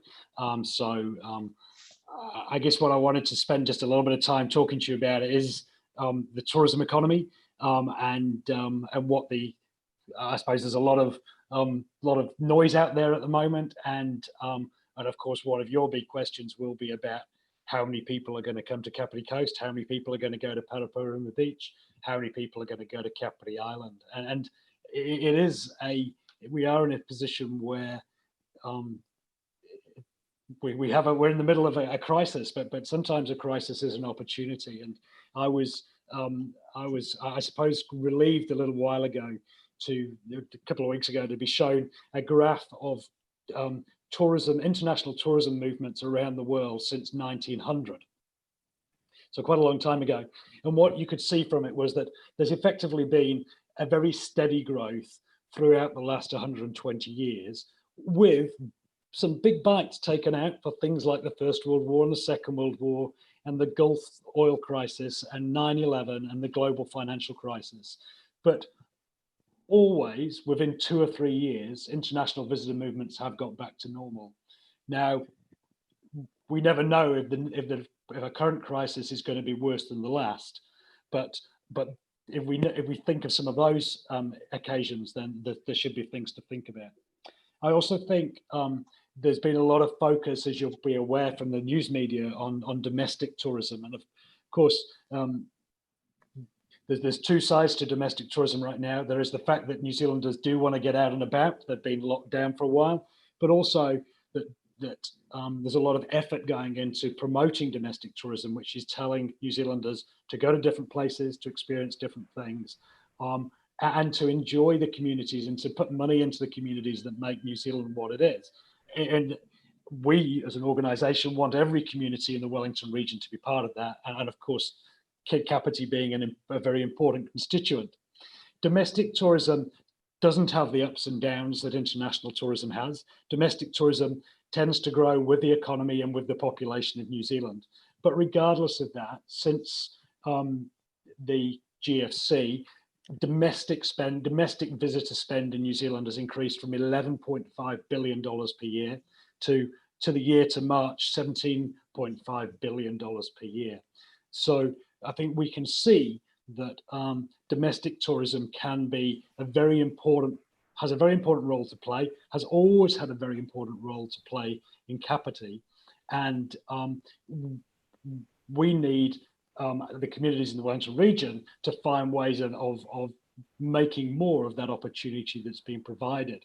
And another thing you will have heard of in the media is about this reimagining of tourism. Tourism has had some challenges. Well, and the interesting thing is places like Kapiti and indeed the North Island can be a lot of the solution that we can work together with Tourism New Zealand, with MBIE, with the Department of Conservation to address the concerns of over-tourism in Queenstown or the Southern Lakes District.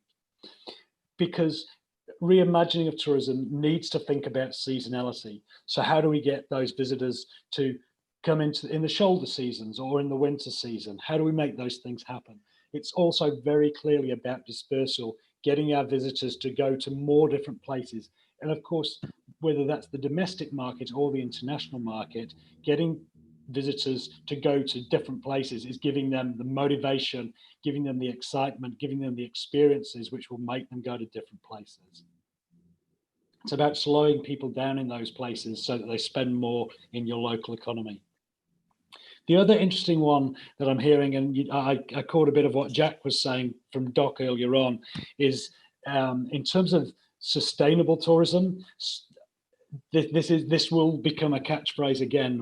We are absolutely certain.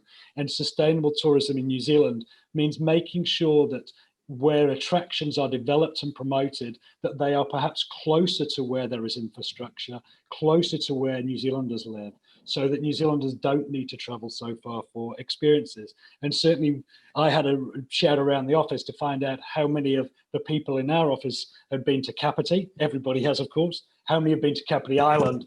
Probably 5 out of 50 this morning. And I think we need to think about how we get more Wellingtonians to Kapiti Island, and then of course how people who live in our region become advocates for it. So for me, I think what you need to think about is, and I caught the last of what John was saying about, he talked about a central focal point.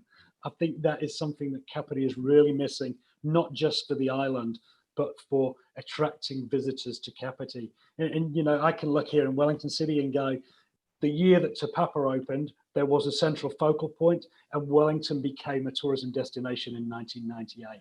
And that's the kind of option you have in front of you, because right now, Kapiti doesn't have that focal point. There's lots of beautiful places. I was up on the beach at Paikakariki at the weekend myself, had a lovely walk. But if I didn't know about that, if I was a visitor to Kapiti, whether I was from Auckland or Timbuktu, I still need that focal point that says, this, I've arrived, this is where I find my information, and this is where I step out and explore a district from. So we have great confidence that tourism numbers will come back. We're already beginning to see domestic tourism numbers move. Again, when I was up your way at the weekend, went into tried to go into the cafes at Paikakariki, and they were all full. And those people were clearly people visiting from Wellington City, people who are wanting to get moving. So that's all I've got to say. Happy to take any questions. Like John, I'm pretty connected into that tourism community. I sit on the board of Tourism Industry Association and others. So if you've got questions, happy to take them. Thank you, David. The first question is Councillor Hanford, then Councillor Compton. Thanks.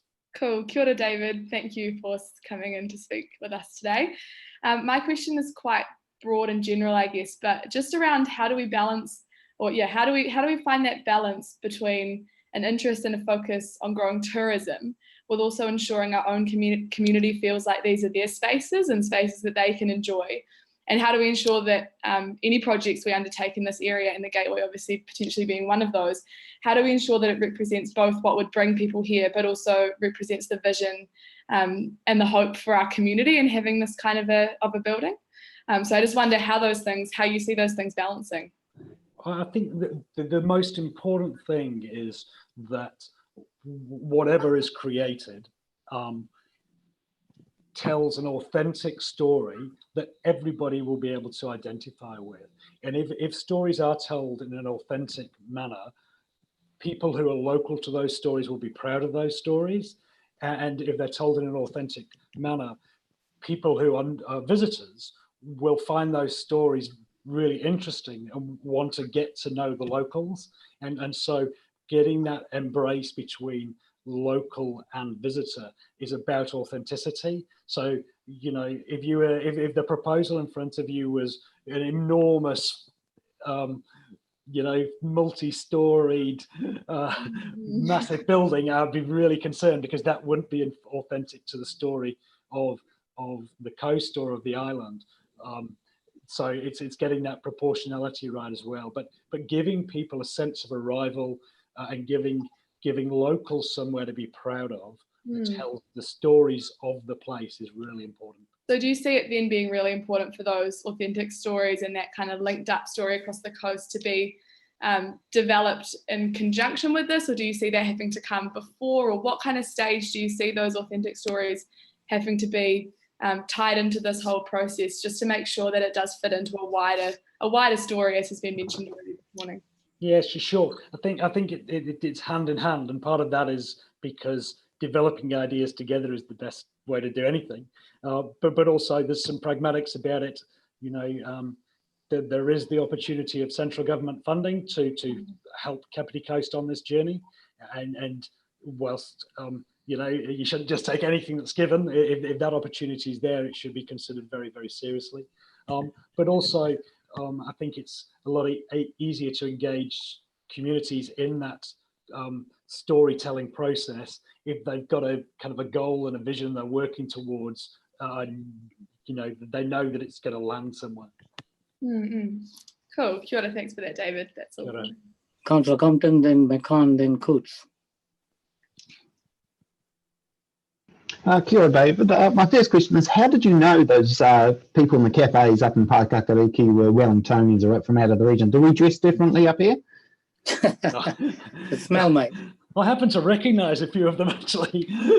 So I actually did end up getting in one of the cafes because the people who came out were people I knew who live in Karori. That's good. I accept we always have a handful of out-of-towners coming here, but I think it's useful to deal in actual data rather than amusing anecdotes when we're considering this serious issue at the moment.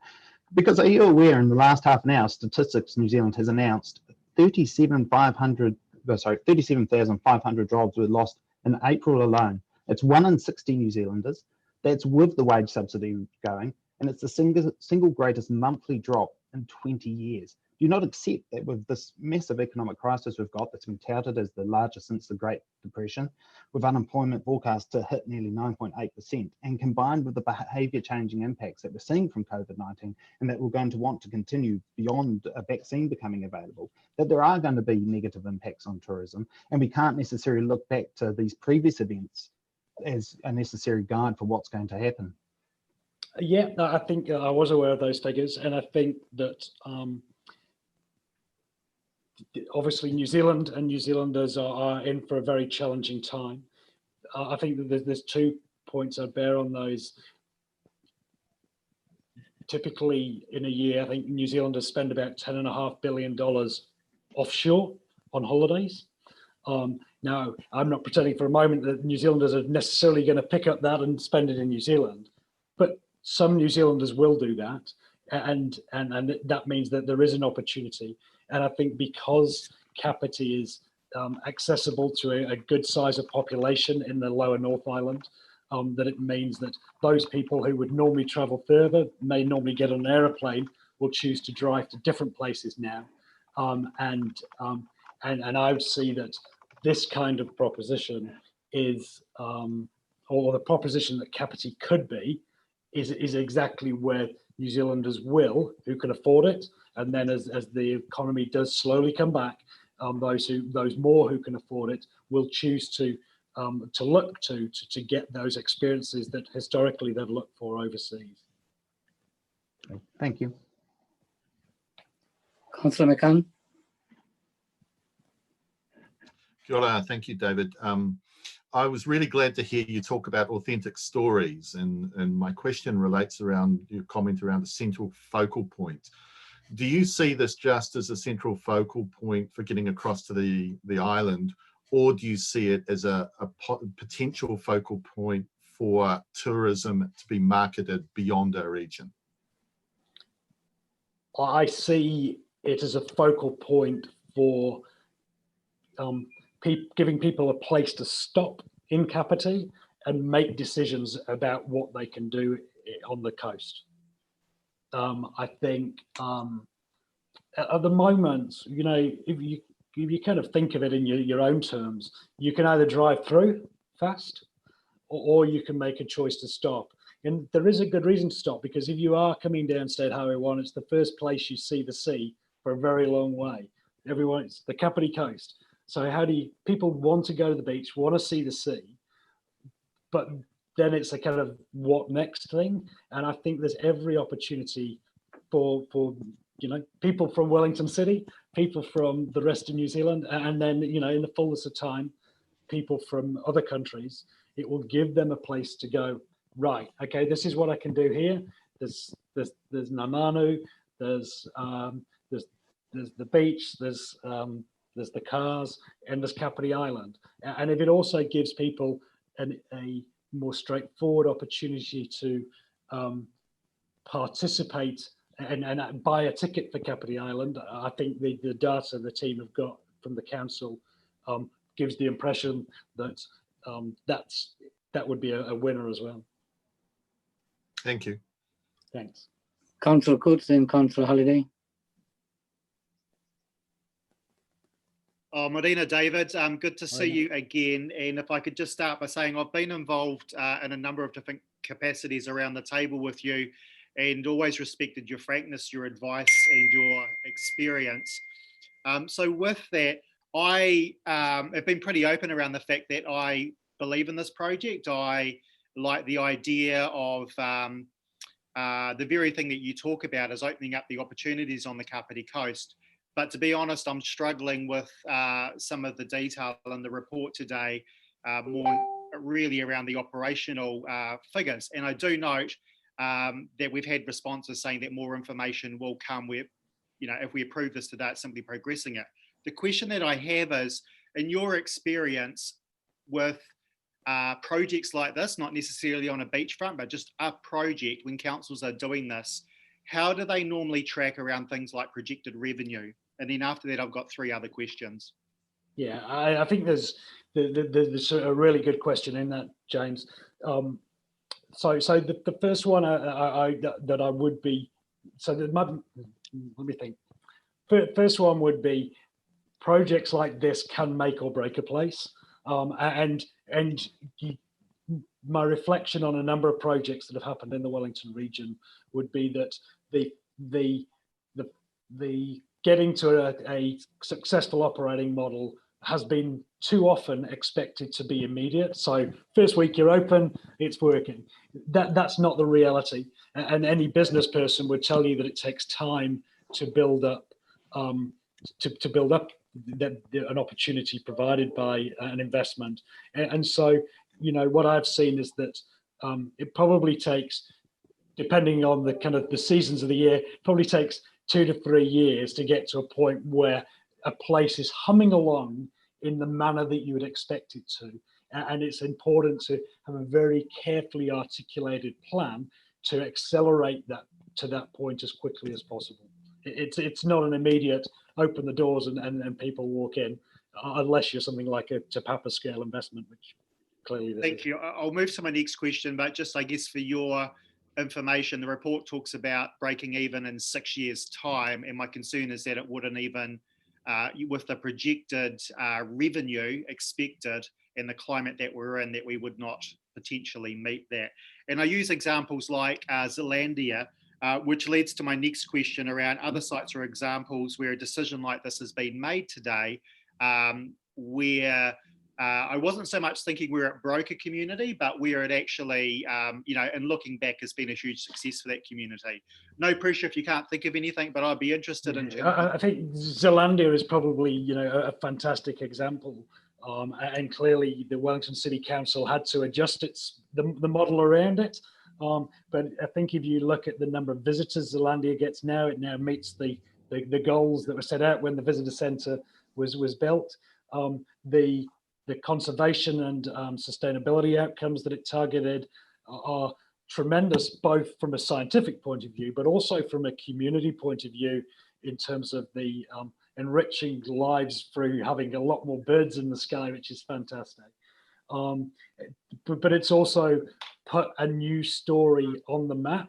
And I think this is where it really comes back to Councillor Hanford's question about Zealandia has taken a bit of land and that was rough and uncared for, and converted it into a fantastic storytelling place that means that locals, New Zealanders and international visitors go away saying, hey, this is part of New Zealand's story. And to me, Zealandia is the best island sanctuary with a fence around it. The difference for you guys is you've got a real island and the real thing. So I think that story is so strong. Finding a way to tell it is really important for the community and for the economy.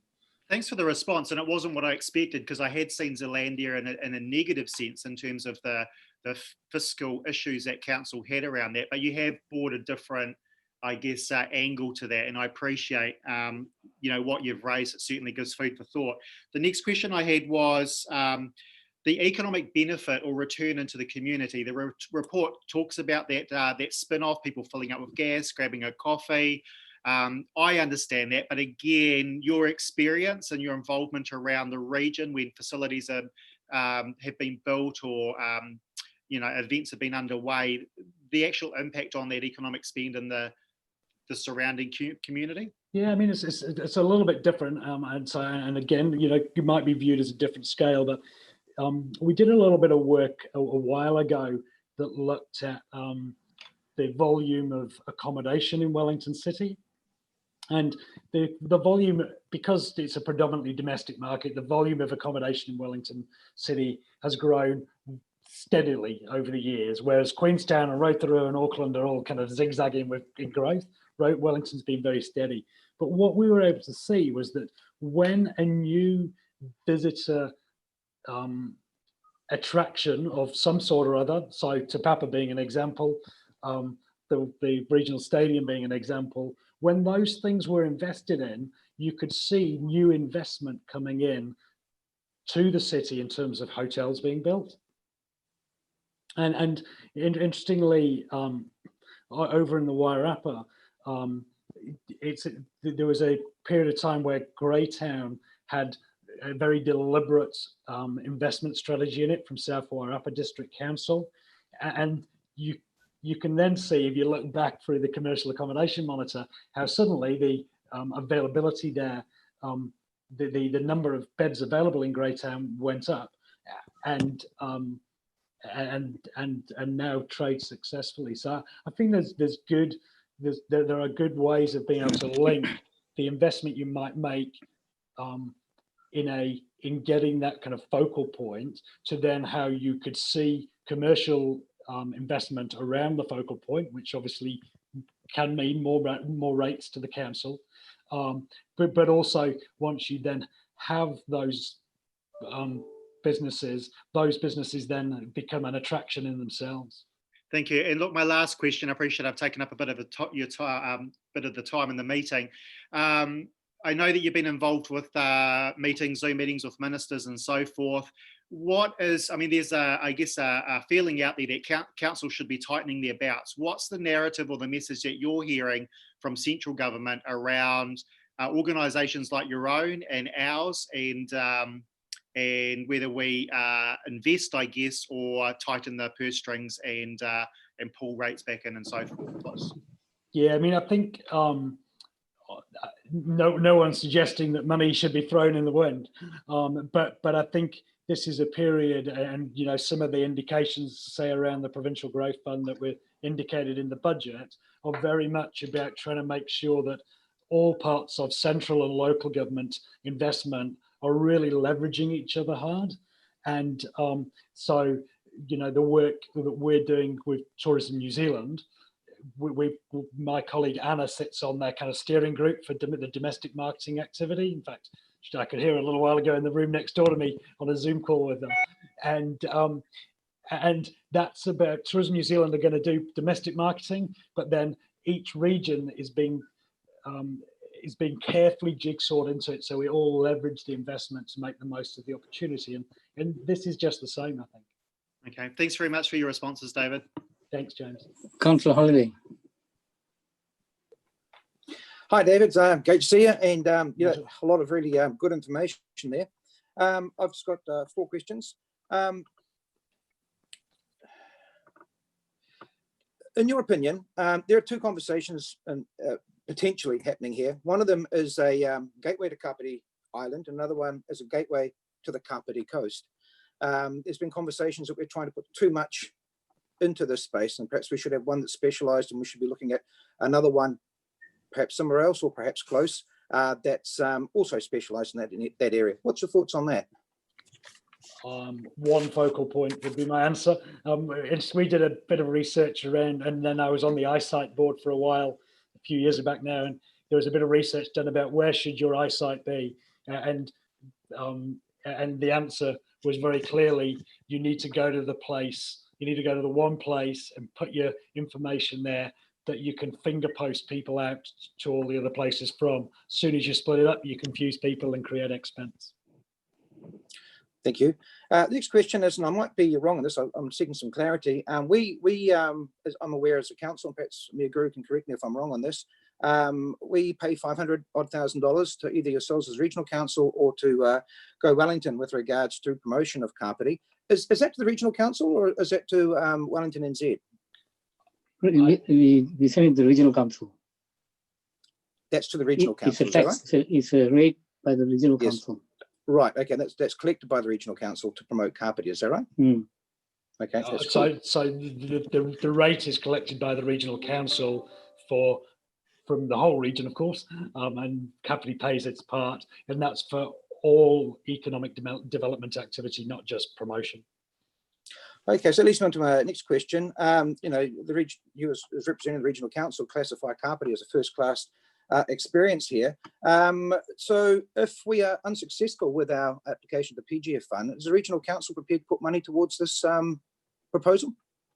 Hey, Martin, I'm not the regional council. We're the Economic Development Agency, which is a council-controlled organisation. So I can't answer on behalf of the regional council. Sorry, I just had you as GM Regional Development. Sorry, my mistake. Well, no, that's fine. And we're not empowered to do bricks and mortar stuff. That's not part of what we're empowered to do as a council-controlled organisation. But certainly, this is the kind of project which we would advocate very hard for, because we believe that Kapiti will benefit socially, culturally, economically from and indeed environmentally from doing this particular thing better. Lovely, thank you very much. And the last question is, in relation to your comparison to Zealandia, look, I appreciate the fantastic things that Zealandia has done for our region, nationally almost, with regards to regeneration of bird life, etc. I get to enjoy that out here on the Kapiti coast. But that's the ratepayer for Wellington's carrying quite a substantial ongoing cost to that, which as a large council they can wear. I've got no issue around that. Well, maybe they can't, I don't know. But we're a smaller council. We're a lot smaller as a council. And if we've got ongoing cost in relation to running this facility, it's going to be a heck of a lot harder for us to cover that cost, you see, or it's going to be more of an impact on our ratepayer. Would you get comment on that? Yeah, I think clearly the scale of the development that's being proposed is very different to Zealandia. I think the Zealandia investment started at about 25 million, and that was 15 years ago. So it's very, very different scale of investment. But I do think, you know, the lessons that Zealandia learned, or when, you know, they would still talk about, would be about making sure that you don't overscale what you do, but that what you do, you do exceptionally well and very professionally. And I think that's the trick. I think the guys at Zealandia would probably say that their visitor centre, if any of you've been, that they think it's a bit too big, and it could have been smaller. But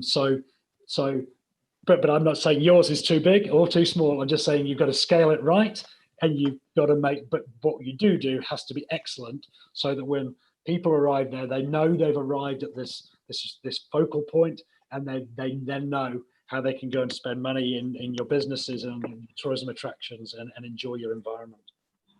Thank you, David. I was more alluding to the ongoing cost than the actual upfront capital cost as such, because that's one of the issues that has been raised, because this is a new part to the equation. Yeah, so they've got their OPEX pretty much sorted now, but there's still, the reason the council really stepped back in and made it a CCO was because of the capital cost up front, which was still, I think the council's, it was a council and government thing, and it was, I think the council put in like 12 of the 20. Lovely. Thank you very much, David. Thanks, Martin. Councillor Compton. Yeah, I just wanted to comment on that Zealandia issue, and you saying that they've got their operational spending sorted, because just looking at their latest annual report in 2018, had they not had $980,000 from Wellington City Council, they would have been $800,000 in deficit. And the only reason they weren't in deficit in 2019, if they didn't have that council grant, was because they had a one-off funding grant of $700,000 from a charitable trust. So, I mean, the fundamental issue with Zealandia is that it's never met its visitor targets, and visitor targets, the visitor number growth is central to the business case that we're considering for the Gateway, in terms of not being an ongoing financial drag to council. Yeah, okay. I'm not entirely across the Zealandia financials, but I do know that the business case said that they would get 140,000 visitors a year, and that's about where they're at these days. That's taken 24 years to reach, bear in mind. That was their original. So I was looking at this over the last few days. So back in 1995 or 6, when it was, they predicted 137,000 visitors. They got 89,000 in the first year. So they've had this chronic about 50% overstating of their goals over 24 years. I mean, that's a long time to be getting this wrong. Yeah, I can see where you're going. I guess that there is a difference here in that I think part of Zealandia's challenge has been the entry price into Zealandia. So I think it's how the components that make a development commercially successful will be different for the proposal that you're looking at, and it's making sure that I suppose the tenants have viable businesses within the development, as opposed to Zealandia was the tenant of its own business. Would you accept that Zealandia has better access to a larger pool of visitors than Kapiti Island does? It's cheaper, it's easier to get to. There are a lot more visitors that go through Wellington. It's different, certainly. I think one of the big challenges, in fact, one of the challenges to the business case that was worked against for years and years with Zealandia was an expectation that people who came to the city would necessarily go to Zealandia. Like that of everybody who came to the city, 60% would go to Zealandia. And clearly that was just wrong, because a lot of people who come to Wellington City come to do business and come overnight and have a meeting and go home again.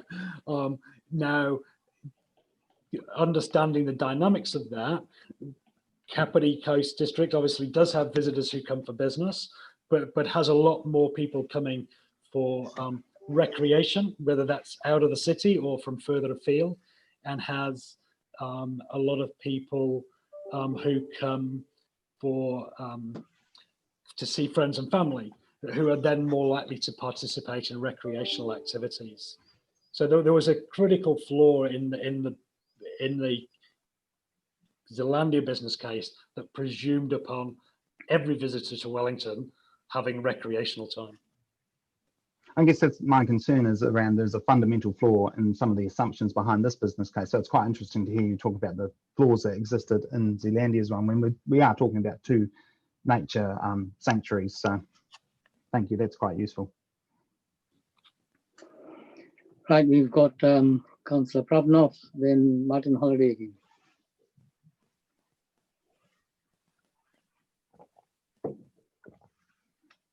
So thank you again. So thank you, David. So I've just eaten some peanut butter and stuff. So one of the things, one question that you might be able to answer is, so this visitor centre is going to be free for people to enter, whereas the one at Zealandia is actually, you know, you actually got to pay to get in there to see it, or to go, you know, to go through there, and it's a destination in itself rather than it's a starting point to go somewhere else. So can you give some, I suppose, some of your insights around how you can actually, what the benefits are of a building like that doesn't actually charge for an entrance, and how the spin-offs are actually, how there's monetary spin-off and you know, to the community and to the area. Yeah, so I think that there's two things. One is one would be that when people get to a place, that they'll have some idea about how long they're going to spend in that place, and the length of time they actually spend will be driven by what there is to do. And I think we could all probably think of good examples where you go somewhere and then you go, oh, so what do I do next? And you get back in the car because you don't know what to do next. So I think there's a really, I've got an interesting contrast. So in the Wellington Eyesight Visitor Centre, we're fortunate, obviously, in a big city, so it's a bit different, but we get about 400,000 visitors a year go through that. And that gives us the opportunity to make sales of local product, to advise people on where they can buy different things in the city, and of course, where they can then go out around the region and find different things around the region. And typically people in the eyesight spend about 16 or 17 minutes. Now, that's not very long, but actually if that's time talking to us and getting information, that's then that's information they've absorbed and they go out and enjoy the place. The opposite is the cable car carries about 370,000 visitors to the top a year. And at the top, there's a deficit of information for a variety of reasons, which I don't need to go into. So people go up the cable car thinking they're going to spend about an hour, and typically they spend 12 minutes. So I think if you give people the right stories and the right information, you can drive from this type of investment people spending longer and spending more money in your place. And the alternative is that you don't. Yeah. So it's my understanding that this is not actually being thought of as an eyesight. That's the first point. The second one is too, if you actually, you know, there's been lots of conversations about it being a stepping point to Kapiti Island.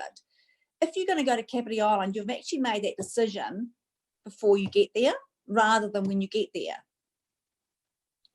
So I'd have 2 points. So absolutely, I wouldn't. If you were saying, do we need to have a full-blown eyesight? I'd be like, no. No, I'm not saying that, but I'm just saying that it's not actually going to be necessarily selling the whole district. Yeah, but it can be a place that disperses information.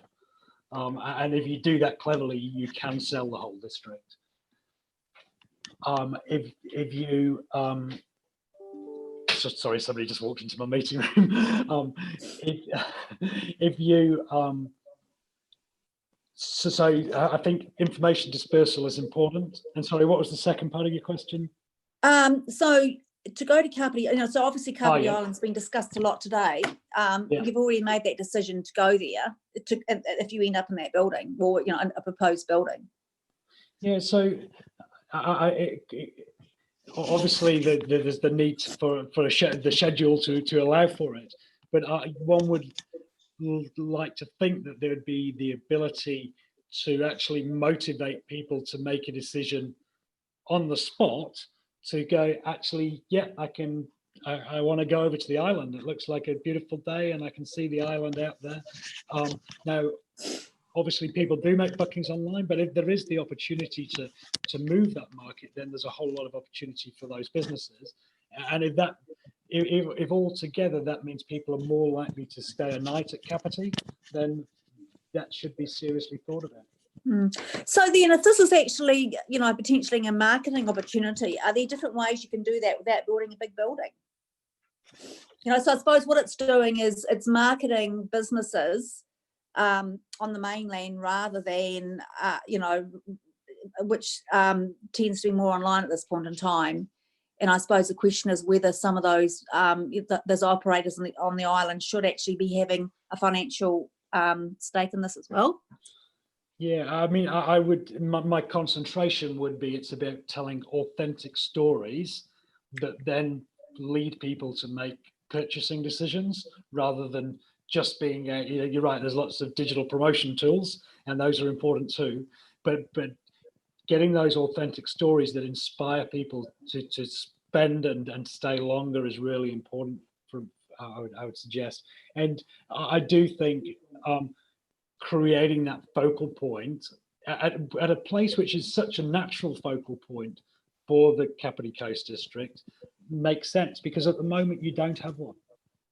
Yeah, well, I suppose to the other question, I know I'm sort of taking up a bit of time here too, but so if you don't live in Paparamu, you know, you may not necessarily think it is the natural focal point.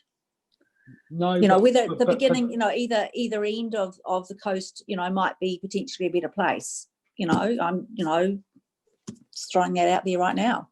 Yeah, but I think at the moment, the problem with going either end becomes pragmatic, doesn't it? That you would need to invest at either end. People, as I've mentioned before, I believe, you know, the coast is the focal point, and if that's the central, easily accessible place, then to me it would seem to be the right place. Yeah, well, I think also too we have to be very clear about what the role is as well. But no, thank you for your thoughts. Thank you. Thanks. I think the mayor's just been muted and I've been unmuted. David, look, you're certainly Martin, all I'm saying is that you've had a few goes. I've got three other public. I've got one question, that's it, and that'll be my last one. David, look, you talk about a visitor centre drawing people, and that being a strategic decision. Well, I've mentioned that you know, this place could be two options. Are you aware of the Nahina Whalesong / Nahina Park up towards Coastlands at all? Because that's been touted as being an iconic sculpture. They're looking at our multicultural centre there. So one would think from a strategic perspective, if you are planning, that might be a bit more suitable as your landing point, as your gateway to Kapiti. I'd be interested in your comments. Yeah, I know some about it, Martin. I think you know, it's kind of incumbent upon us to see all ideas as good ideas, because if they all happen, then everywhere will be great. And so it's probably, if the bit of me that is unsure about that proposal is its physical location away from the sea. If I'm honest, I do think, you know, as I say, it is the coast that makes the Kapiti Coast what it, in the view, I think, of New Zealanders, what it is, and so that would be my concern about that development, without knowing too much about it. And look, I hear what you're saying, because the whole point of it's iconic and it's visible from the expressway. But thank you, David, much appreciated. Thanks. Thank you, David, for your extensive time in engaging with the councillors. No problem. Much appreciated. Thank you. Right, we've got 3 more, then we absolutely need to take a break. Mr. Guru, we don't have Christopher Ruth. He's left the meeting, but we do have Sharon and Darren Hunter. Okay, then Sharon. He's just coming now.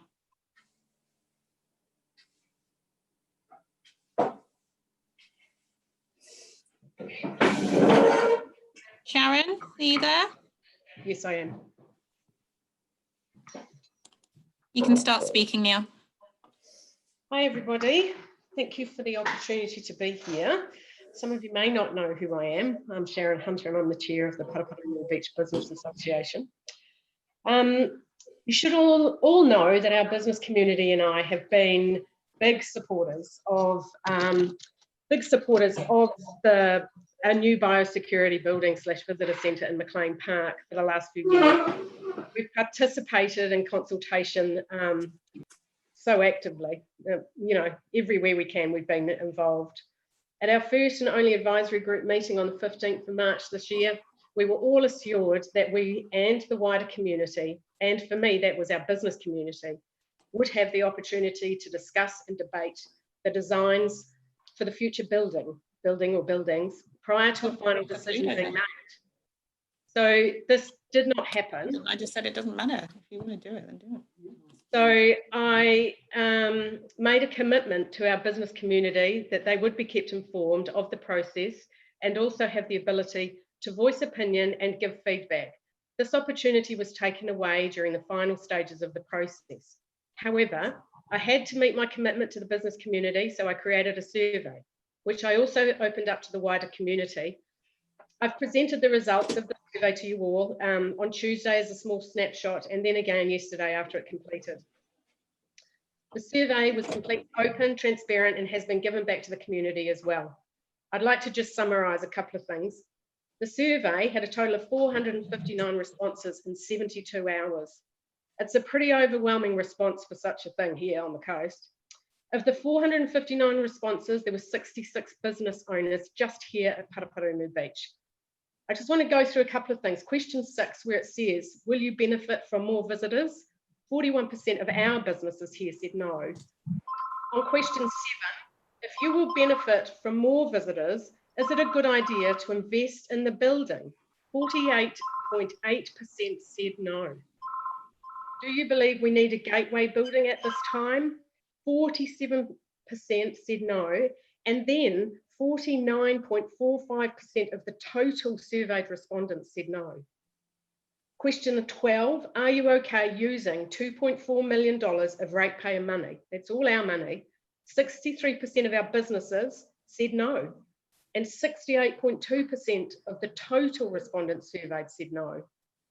And question 13, where it says, are you comfortable topping up on the expenses? 66% of our businesses said no, and 70.64% of survey respondents said no. I personally believe we should have a fantastic facility at the beach, and I've always voiced my opinion on that. For all the reasons that people have mentioned here today from all of their different areas. However, it is not up to me, nor is it up to 10 people on a panel. It's up to our whole community. I believe KCDC were so close to having the community buy-in. They just missed the most important part of the process, and that was asking the community. I've now completed my commitment to the community, and it's now up to you, our elected councillors, to make that educated decision on how our community wants them to vote for this project. Thanks. Thank you. Questions?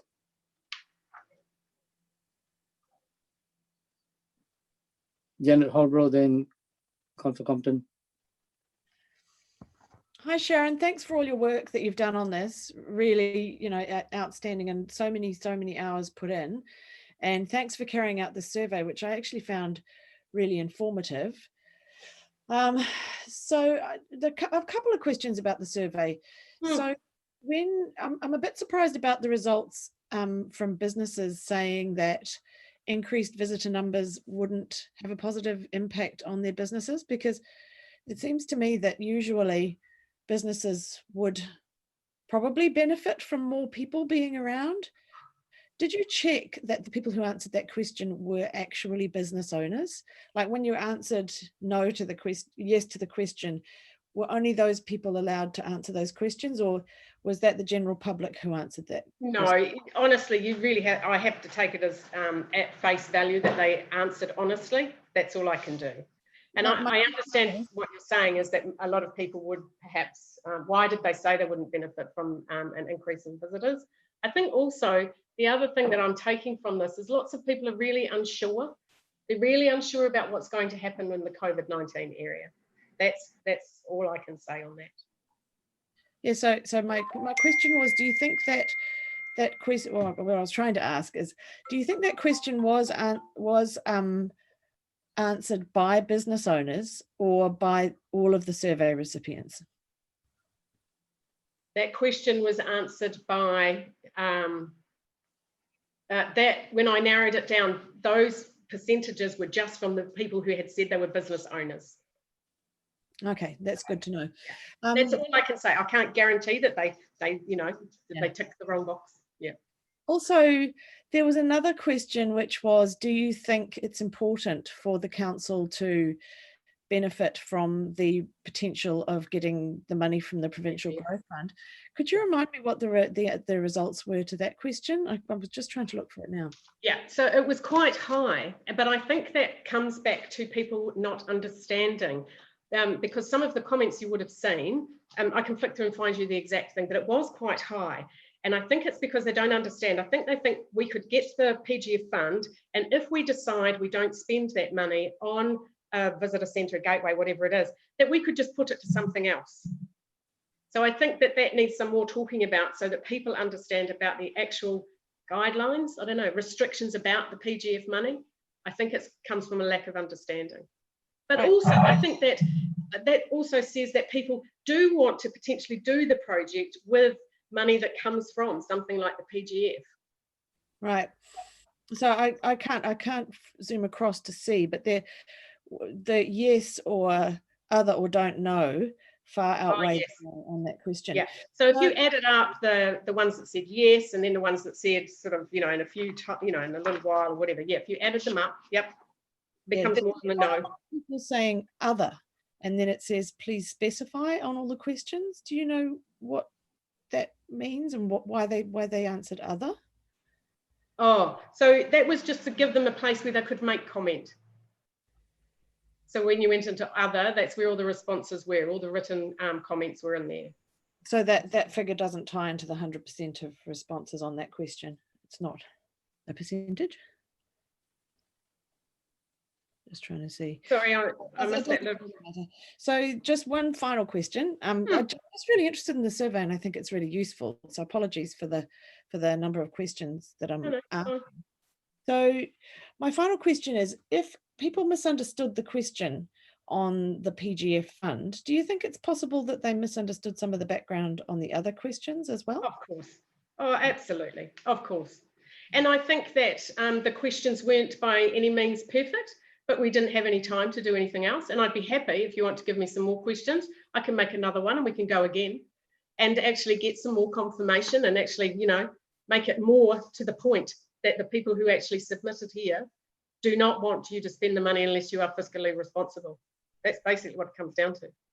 Yeah, I think it's been very informative and very useful. So thank you for the time you put into it.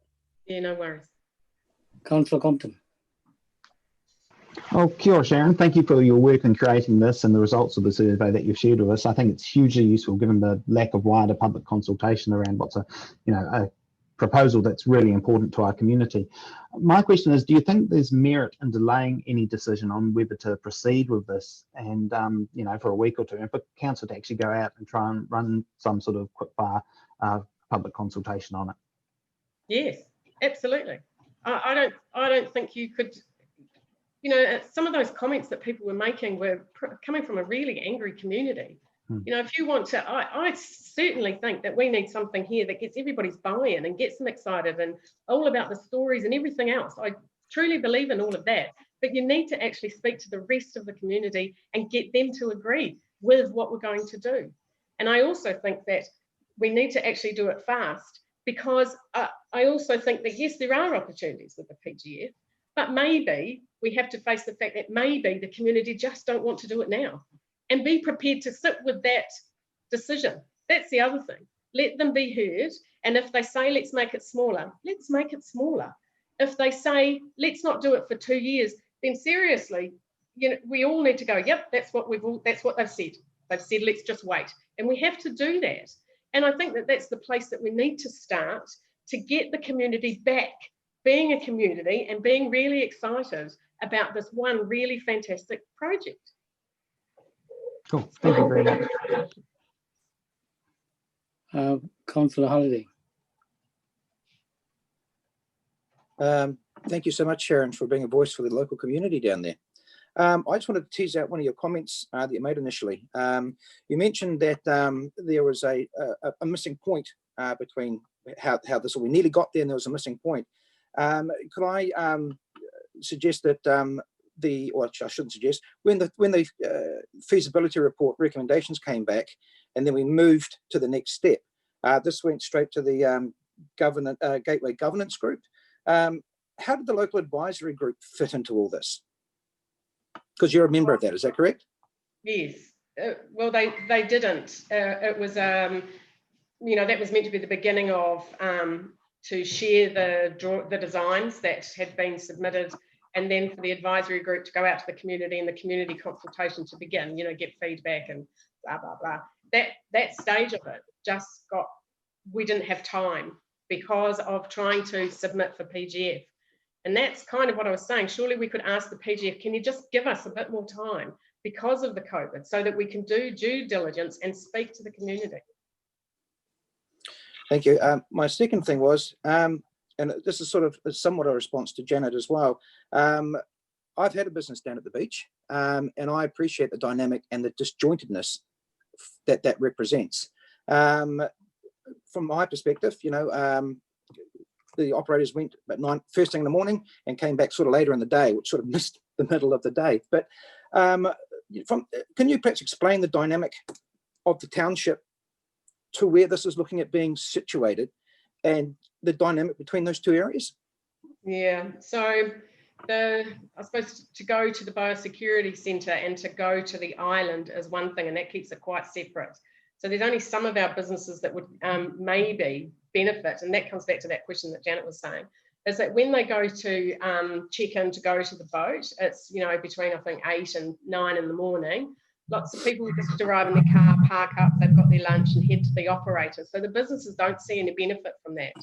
So if we're getting people who are staying in Wellington, and I know Wellington is promoting, you know, you can go to Kapiti for the day and we can take you out in a van. So if those people are coming, the business community does miss out on that. Potentially if they catch a train or a bus, and I've seen it, they'll catch the train, the bus, and then they get the bus right outside my house to go back to the train, you know, at 3:30 in the afternoon. And they're not coming to our businesses either because they want to get back on the train and get back into Wellington. The ones who are potentially staying here, that might be a little bit different. We do get some obviously economic growth or, you know, contribution because they're staying in our accommodation. The issue we have here at the beach is lots of our motels now have people who are staying in that are homeless. So, and I don't know whether they're actually going to be able to accommodate people to come and stay for maybe a couple of nights. So the way that it works is that our business community doesn't all benefit from the Kapiti Island experience. Does that answer your question? Oh, it sort of does, because I mean, I think we can all appreciate the dynamic of having Kapiti Island there and the experience there. It's a draw card to the area. It's just how do we capitalise on that, I guess, and how do we educate our punters, for want of a better word of putting it, to spend at the beach and trying to get that dynamic, in my opinion, closer to the beach. We need to have the connection between the two. I don't know, make it so it stands out a lot, so that the connection is there.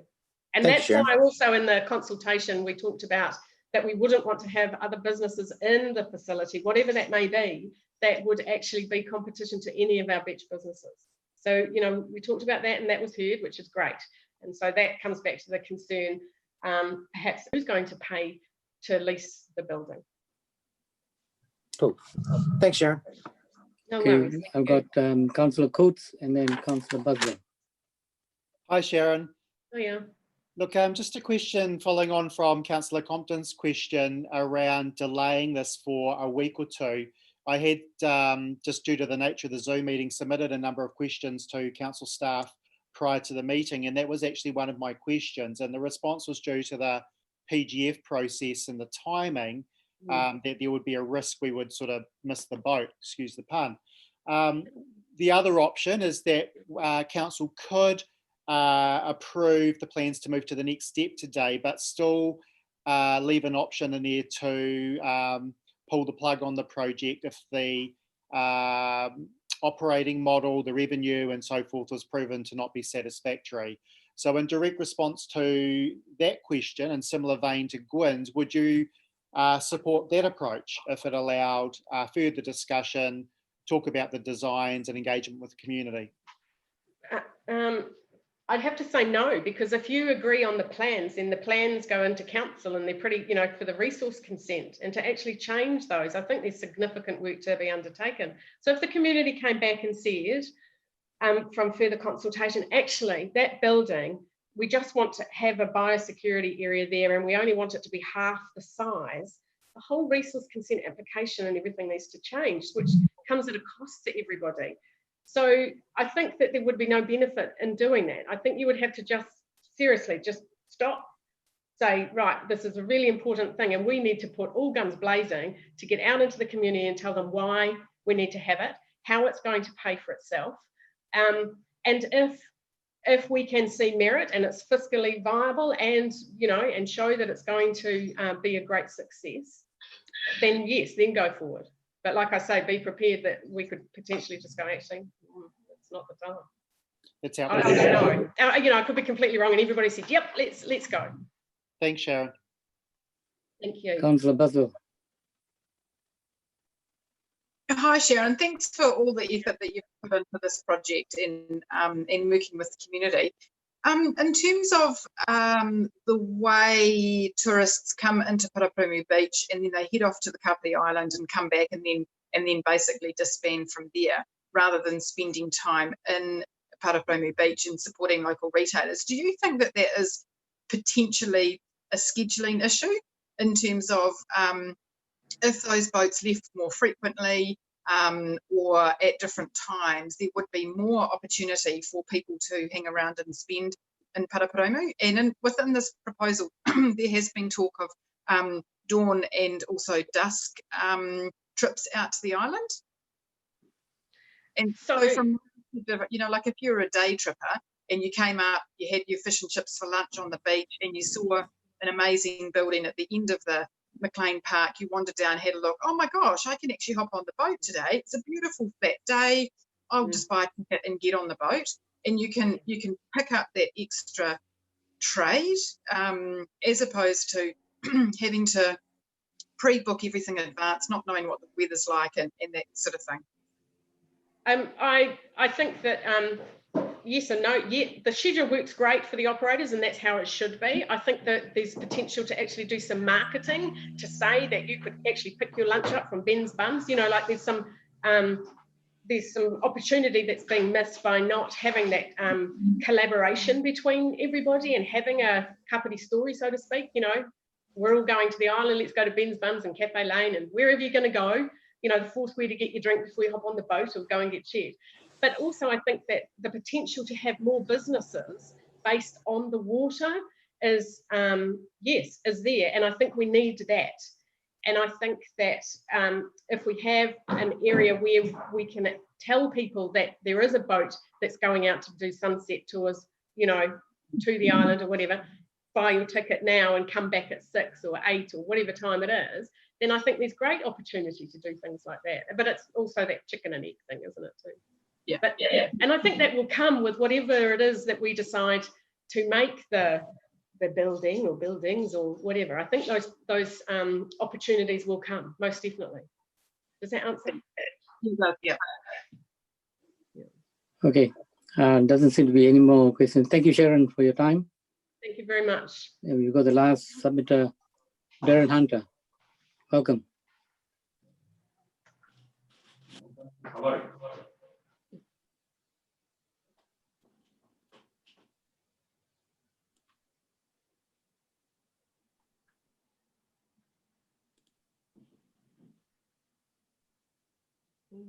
Hello, hello. Yep. Can you hear me okay? Yep, we can. Cool. Okay. So I'm sitting at the other side of the desk from Sharon. She's just gone to the toilet. So my name's Darren Hunter. I live 400 metres from the proposed site at the Gateway. I'm also a member of the Business Association. So I wanted to cover off a few things. Obviously, I've been involved in some of the stuff that has been going on social media. So I wanted to make a few, I wanted to raise a few questions more than anything. I'm not giving the answers to those. I just want to raise some questions of things that came to mind for me, trying to compile something to say today. So I'd probably first off by saying, I personally believe the final stages of the Gateway process were rushed, and there was very little consideration given to the wider community involved in selecting a design. Now, we had a design process and it went straight to a governance group or panel to make the decision. I think the 4 designs that were submitted, the understanding was that it would go to the wider community via the advisory panel to have a more in-depth discussion and basically pick the ideas to pieces and come up with some solutions about things that weren't quite working. But that process was completely removed and we ended up with just one design, and that's what we've ended up with at the moment. So I don't really want to dwell on that. I just wanted to actually ask a few more questions and perhaps some people can feed into that. So my first thing is, I've written here, does KCDC consider this project an essential service with the expectation that it will lose money until it no longer loses money? In other words, is it a business venture that pays for itself, or is it a community service that the expectation is, like the aquatic centre, that it will continually be topped up by ratepayers' money? That's one of my questions. Are we treating it as a business venture, or we are treating it as a community essential service? So around those things, I wanted to say that we don't have an economic strategy finalised. We also do not have an a tourism strategy finalised. There's also no Kapiti story. So I hear a lot from the tourism type people saying, oh, we've got a story to tell, but there's no direction from council. So we don't have a council with a vision whilst we're jumping straight to potentially a $5 million expenditure. So I just wanted to raise those issues with the councillors to say, well, if we haven't got the foundation right, why are we jumping to something else purely because of the PGF timelines?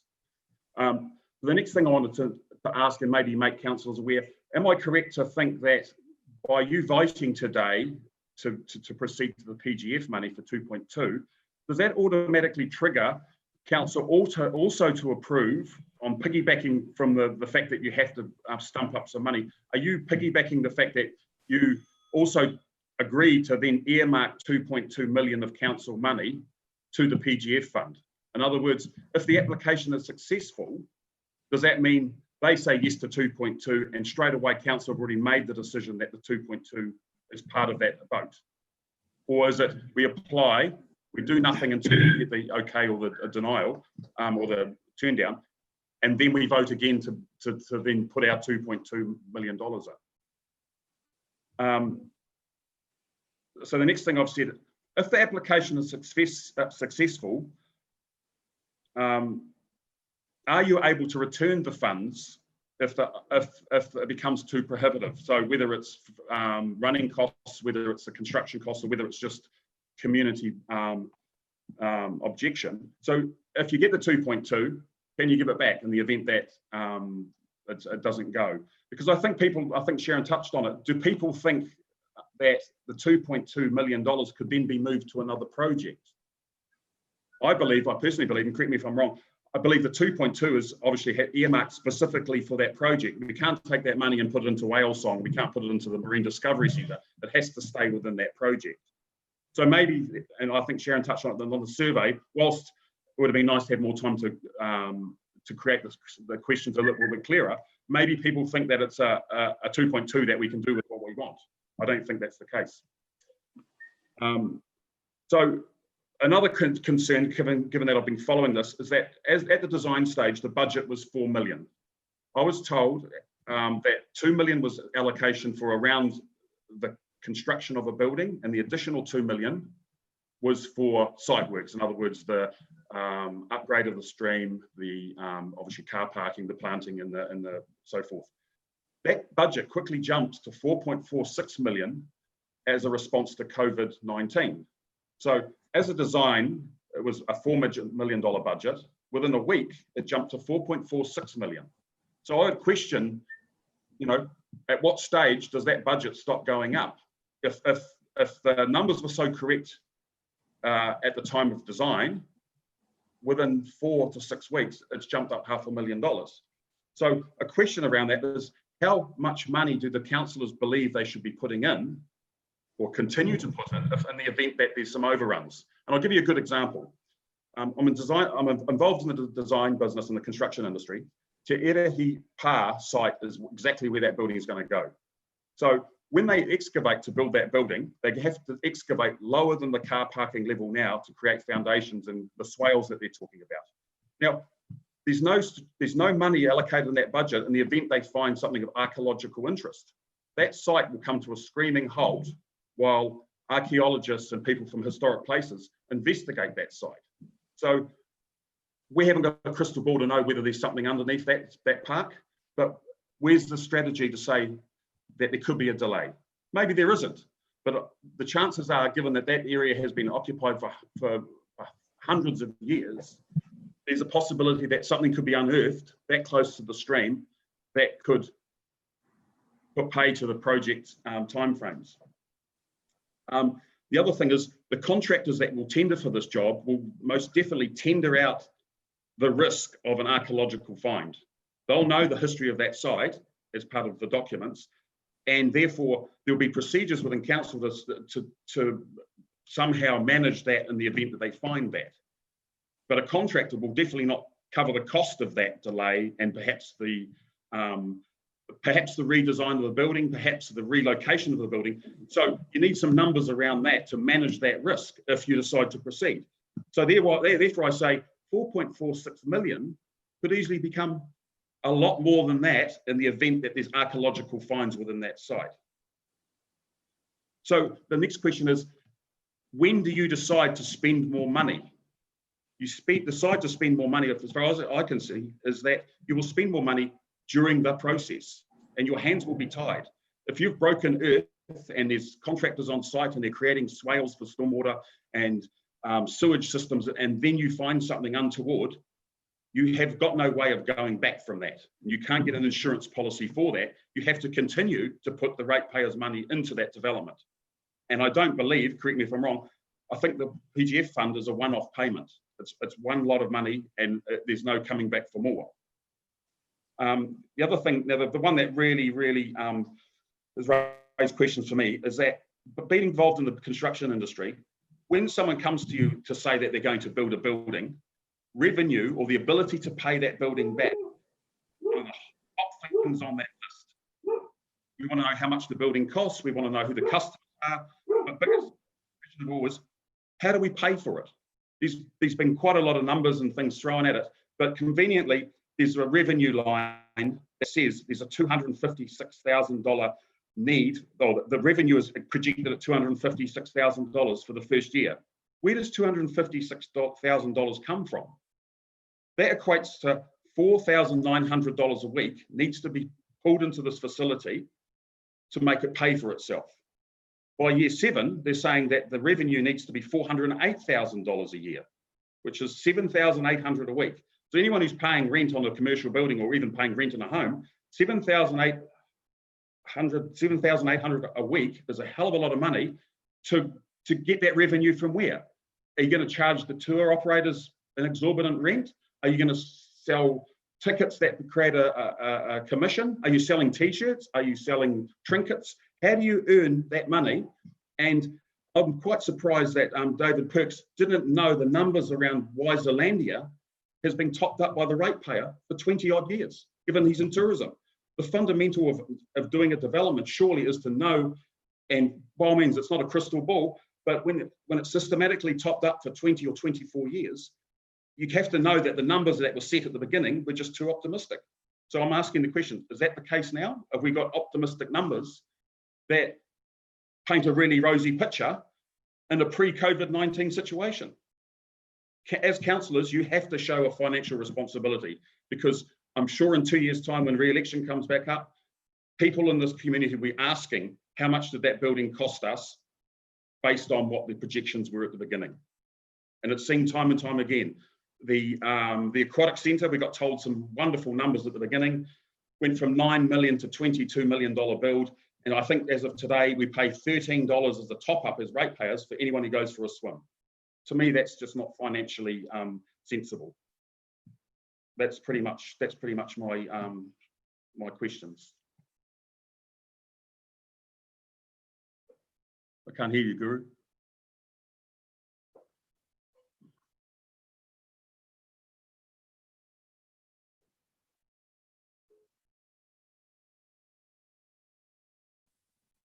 Can you hear me now? Okay.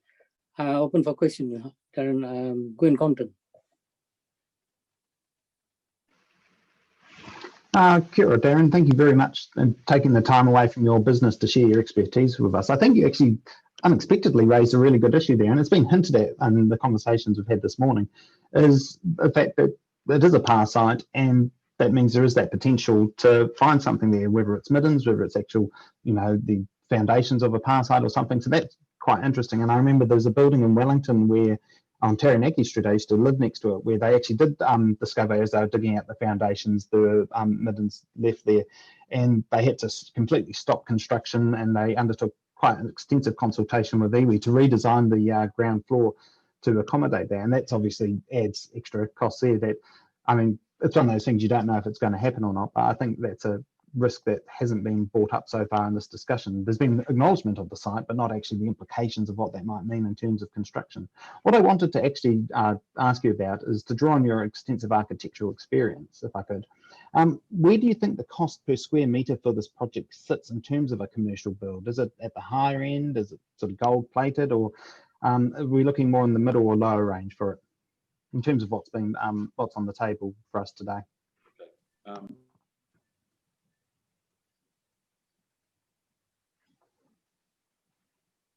Oh, you're on mute. Can't hear you. Yeah, you hear me now? Yep. Yep. Yeah. So the original brief in the TRC report stated that the budget was for around 2 million for a building of 450 square metres. Now, the building is now 235 square metres, and the 2 million that was allocated is basically absorbed into a building of a lot smaller scale. So that building equates to about $8,500 a square metre. Now, I can design and build a relatively nice house for 3,000 a square metre. So you're looking at nearly 3 times the price per square metre. So you could say, okay, there's an extra cost in there because it's of the quality that it needs to be. But there's also $335,000 or $36,000 for the fit out inside that building. So $8,500 a square metre is purely for the construction of a building, not displays and counters and those sorts of things, because there's another 300 grand in the budget for that. So to answer your question, I think it's a very high budget. One thing to keep in mind is that 2 of the designs of the 4 designs, 2 of the designs left the car park exactly where it was. And whilst it's not as pretty as what Atfields have presented, there's a $1.2 million saving by purely building the building somewhere other than that car park. So the building has added cost purely because of where it's located, and obviously the quality of the build needs to be of tourism standards. Oh, thank you. That's really helpful. Right. Anybody else? No. We have Christopher Ruth. Martin Holiday. Martin. Yeah, look, I just wanted to say thank you, Darren. You've raised some really good points here. We can't really answer those questions, I'm afraid. That's what the next phase of this is all about, interestingly enough. We haven't even scratched on that one yet. But you brought up some really, really interesting points. I just want to thank you for your input there. Much appreciated. Thanks, Martin. Cheers. Jocelyn Pravno.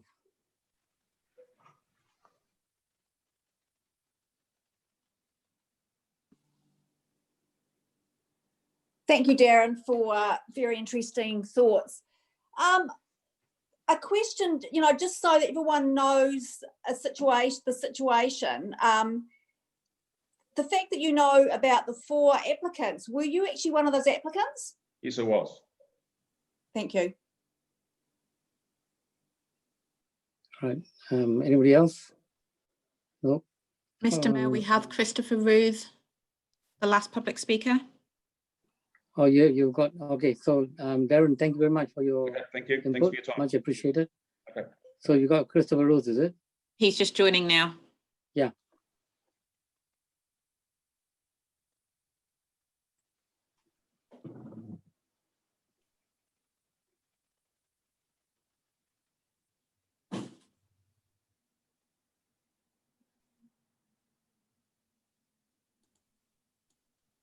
Hi there, Christopher. Hello. Mr. Rose, welcome. Good afternoon. Yeah, you can start now. What's that? You can start now. Thank you for that gracious introduction. I have distributed a statement. I hope you've all got it. The Cavity Gateway, another burden to ratepayers. I won't read it all. I'll have to go, it's too fast a pace. First point I've said is about the cost to ratepayers, which is clearly on your own facts and figures. I know that you're expecting people to be using this transit lounge, which is basically what it is, paying $21 if they pay each for this income of $256,000. If there is 14,000 tourists, the last figure was about 15,000, 1/3 foreign, so it's probably down to 10,000 internal tourists.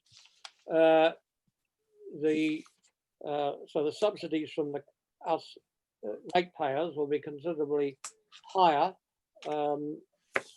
Also question the cost. As I said, the Aquatic Centre went, well, the earliest one was 4 million, but the more realistic one, 9 million to 22 million. The projections of the mayor has said it's going to bring in $5 million a year, and the tourist research consultants talk about 58,000 visits. I've spoken to the chief conservator. It's a whole lot of nonsense. The doc is concerned about the well-being of the island and not creating widened pathways. Your report, well, it says you got to have the pathways increased by 2.5 times. Well, I mean, if you're going to, you as a council can't do it, but your project is based on that rather extreme increase in the real question is, this is a project for the benefit of day trippers. I've gone to the island myself on a number of occasions, and I had no difficulty being bio-checked at the boat. You're going to have 2 people full-time sitting in an office when all the work is done between 8 and 9 o'clock in the morning, and after that, there's no interest in people hanging around the building. As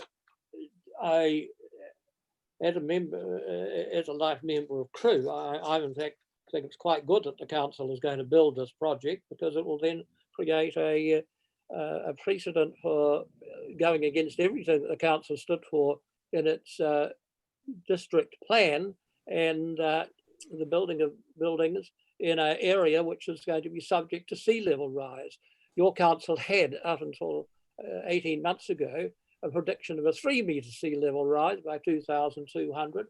I think you still have a prediction of 75 centimetres by 2050. So the building will be washed away in 30 years, according to your own scientific thing. So it seems extraordinary to me that you're willing to put a project currently 4.6, probably going to $12 million, etc. Also, another thing that I think find extraordinary is I was involved in investigating the car park that was going to be turned into a hotel. That project many years ago did not proceed because of the high water table underneath. This is in exactly the same high water table area. So one suspects that you might have $1 or $2 or $3 million worth of puttings because of that very thing. So the whole thing seems an extraordinary waste of time compared to the urgent necessity for upgrading the library at Waikanae, and also having open, as a member of the Workers' Educational Association, we can't get a hall now because you closed down the community centre for an indefinite period, pending repairs. And I'm told that it's only got a life expectancy now of 2 to 3 years anyway.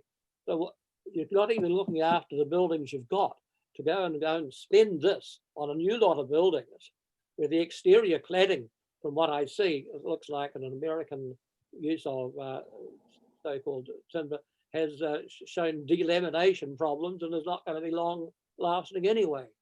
So I don't want to take any more of my 2 minutes up, but those are my points, and I hope you look at the points I've raised at why this does not seem, this particular proposal should not be pursued and wasting our ratepayers' money on. Right. Yeah, open for questions, Chris. Christopher. Bernie. Yeah, thank you. Christopher, my question to you is, do you believe the effects of the COVID-19 economy has been taken into account for this gold standard gateway? Absolutely not. They have taken it into account into increasing the cost of the building, but not into account into the number of tourists. As I said, the tourists, last year, I rang the Conservator yesterday, they don't have it for the last financial year, but the previous figures were somewhere around 15,000, of which 1/3 were foreign tourists. So that's 5,000. So that reduces the local tourists down to 10,000. Also, if you heard the news last night, 34% of New Zealanders are facing financial stress. Then you have the reduction of expendable dollars on pleasure things. So now tourists, you might be lucky to get 10,000, and that'll mean that the cost of going, people paying their $21 to go into this facility for 20 minutes in the morning will escalate to $30 or $40, or what is more likely is that we ratepayers will, instead of it costing us $60,000 to $80,000 a year, it'll be costing us $200,000 a year, because these the figures that are relied on are pure fantasy. Right, thank you. Martin Holiday, then Gwen Compton. Hi, Chris.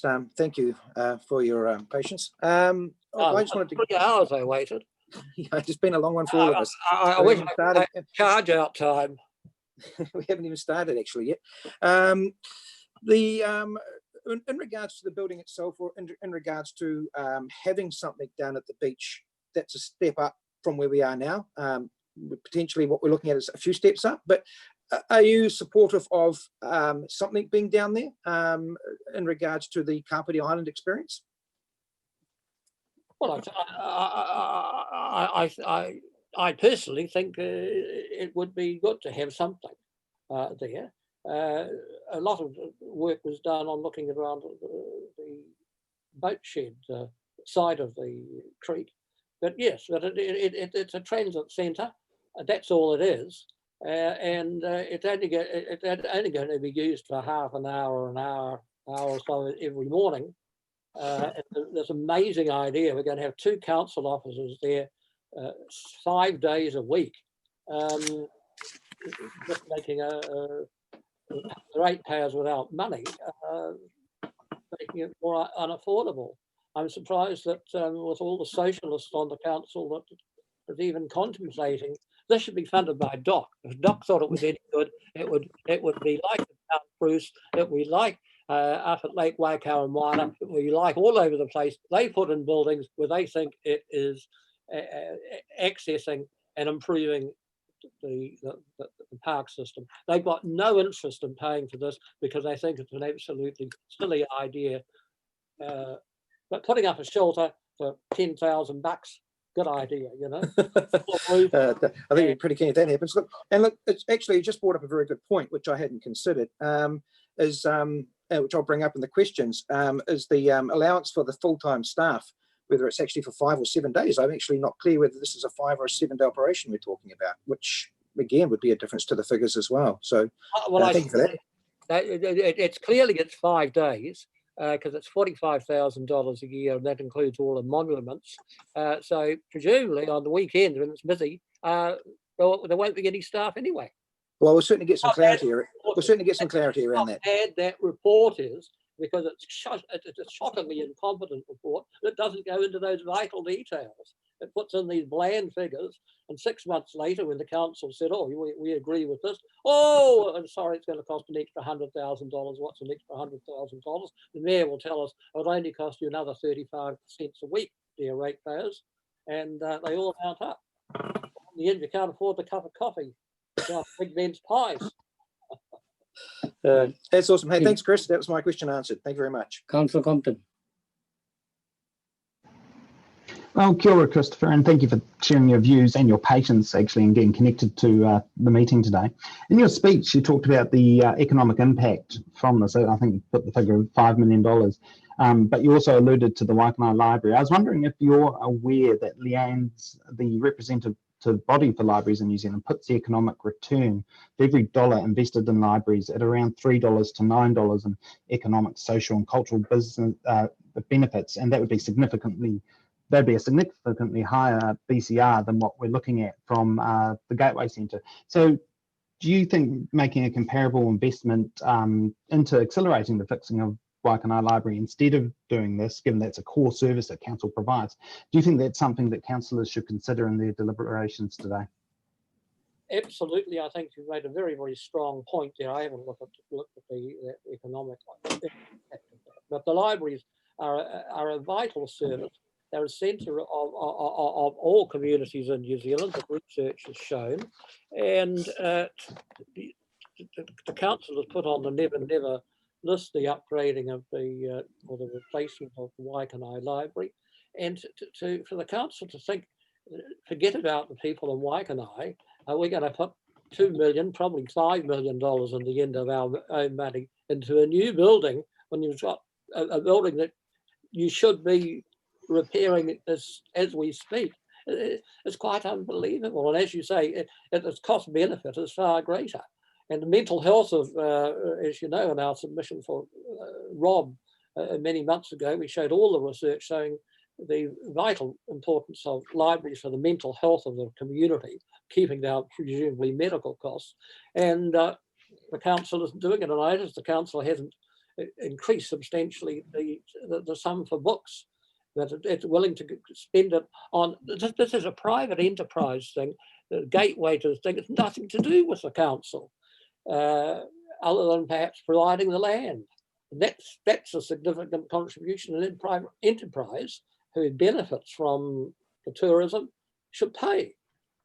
This is not helping the poor old ladies or the people who have to queue up to the Salvation Army for things. And I can't understand why the Labour Party people seem to be all in favour of squandering our money. Right. Thank you, Christopher. Thank you. There doesn't seem to be any more questions. Oh, there's one for you, Mr. Rob McCann. Hey, thank you very much for coming and speaking. And I just, being the only Labour Party person standing on a ticket in this council, I'd just like to make it very clear that my decision has not been made, and is we're trying to base this on all the evidence. But I do thank you for speaking. I'm not sure if that's what you're referring to, but I thought it was worth saying. I wasn't thinking in particular of you, but I understood that there were 3 or 4 other councillors that are Labour orientated and not Labour elected members. I know that you're the only Labour elected member. I hope you take into account the increased rates that you'll be causing if this goes ahead and the numbers don't turn up. And the subsidies on the aquatic centre currently, with thanks to COVID and all the rest, is about $19 per swimmer. It has been $10 a swimmer earlier, and that was another project that was going to cost less. It was going to bring in all these benefits. It was going to do this, that and the other, and it turned out to be absolute twaddle. And we ratepayers keep on subsidising for the benefits of individuals in a grossly disproportionate way for the privileged few. I do think that that is probably a debate that is outside the scope of this particular discussion, but you can expand that debate to the privileged few who need the health system or the police or anyone else. I think provision of services that you're speaking of look, can I just interrupt here? Can I just interrupt here and say, look, hang on a moment. I think we have exhausted the questions relevant to the agenda. We are now electioneering for the coming elections. We are entitled to our own political views on this matter. So with that, I thank you graciously, Mr. Ruth, for your time, and apologies for the long time you had to wait. It takes up a lot of time in one's life. Thank you. Right, I think that's the last submitter. We have exhausted ourselves. Can we come? I think it's time for a break. 1:30. We should be all back. Have your lunch. Enjoy your lunch. It's been long. Thank you very much for your participation.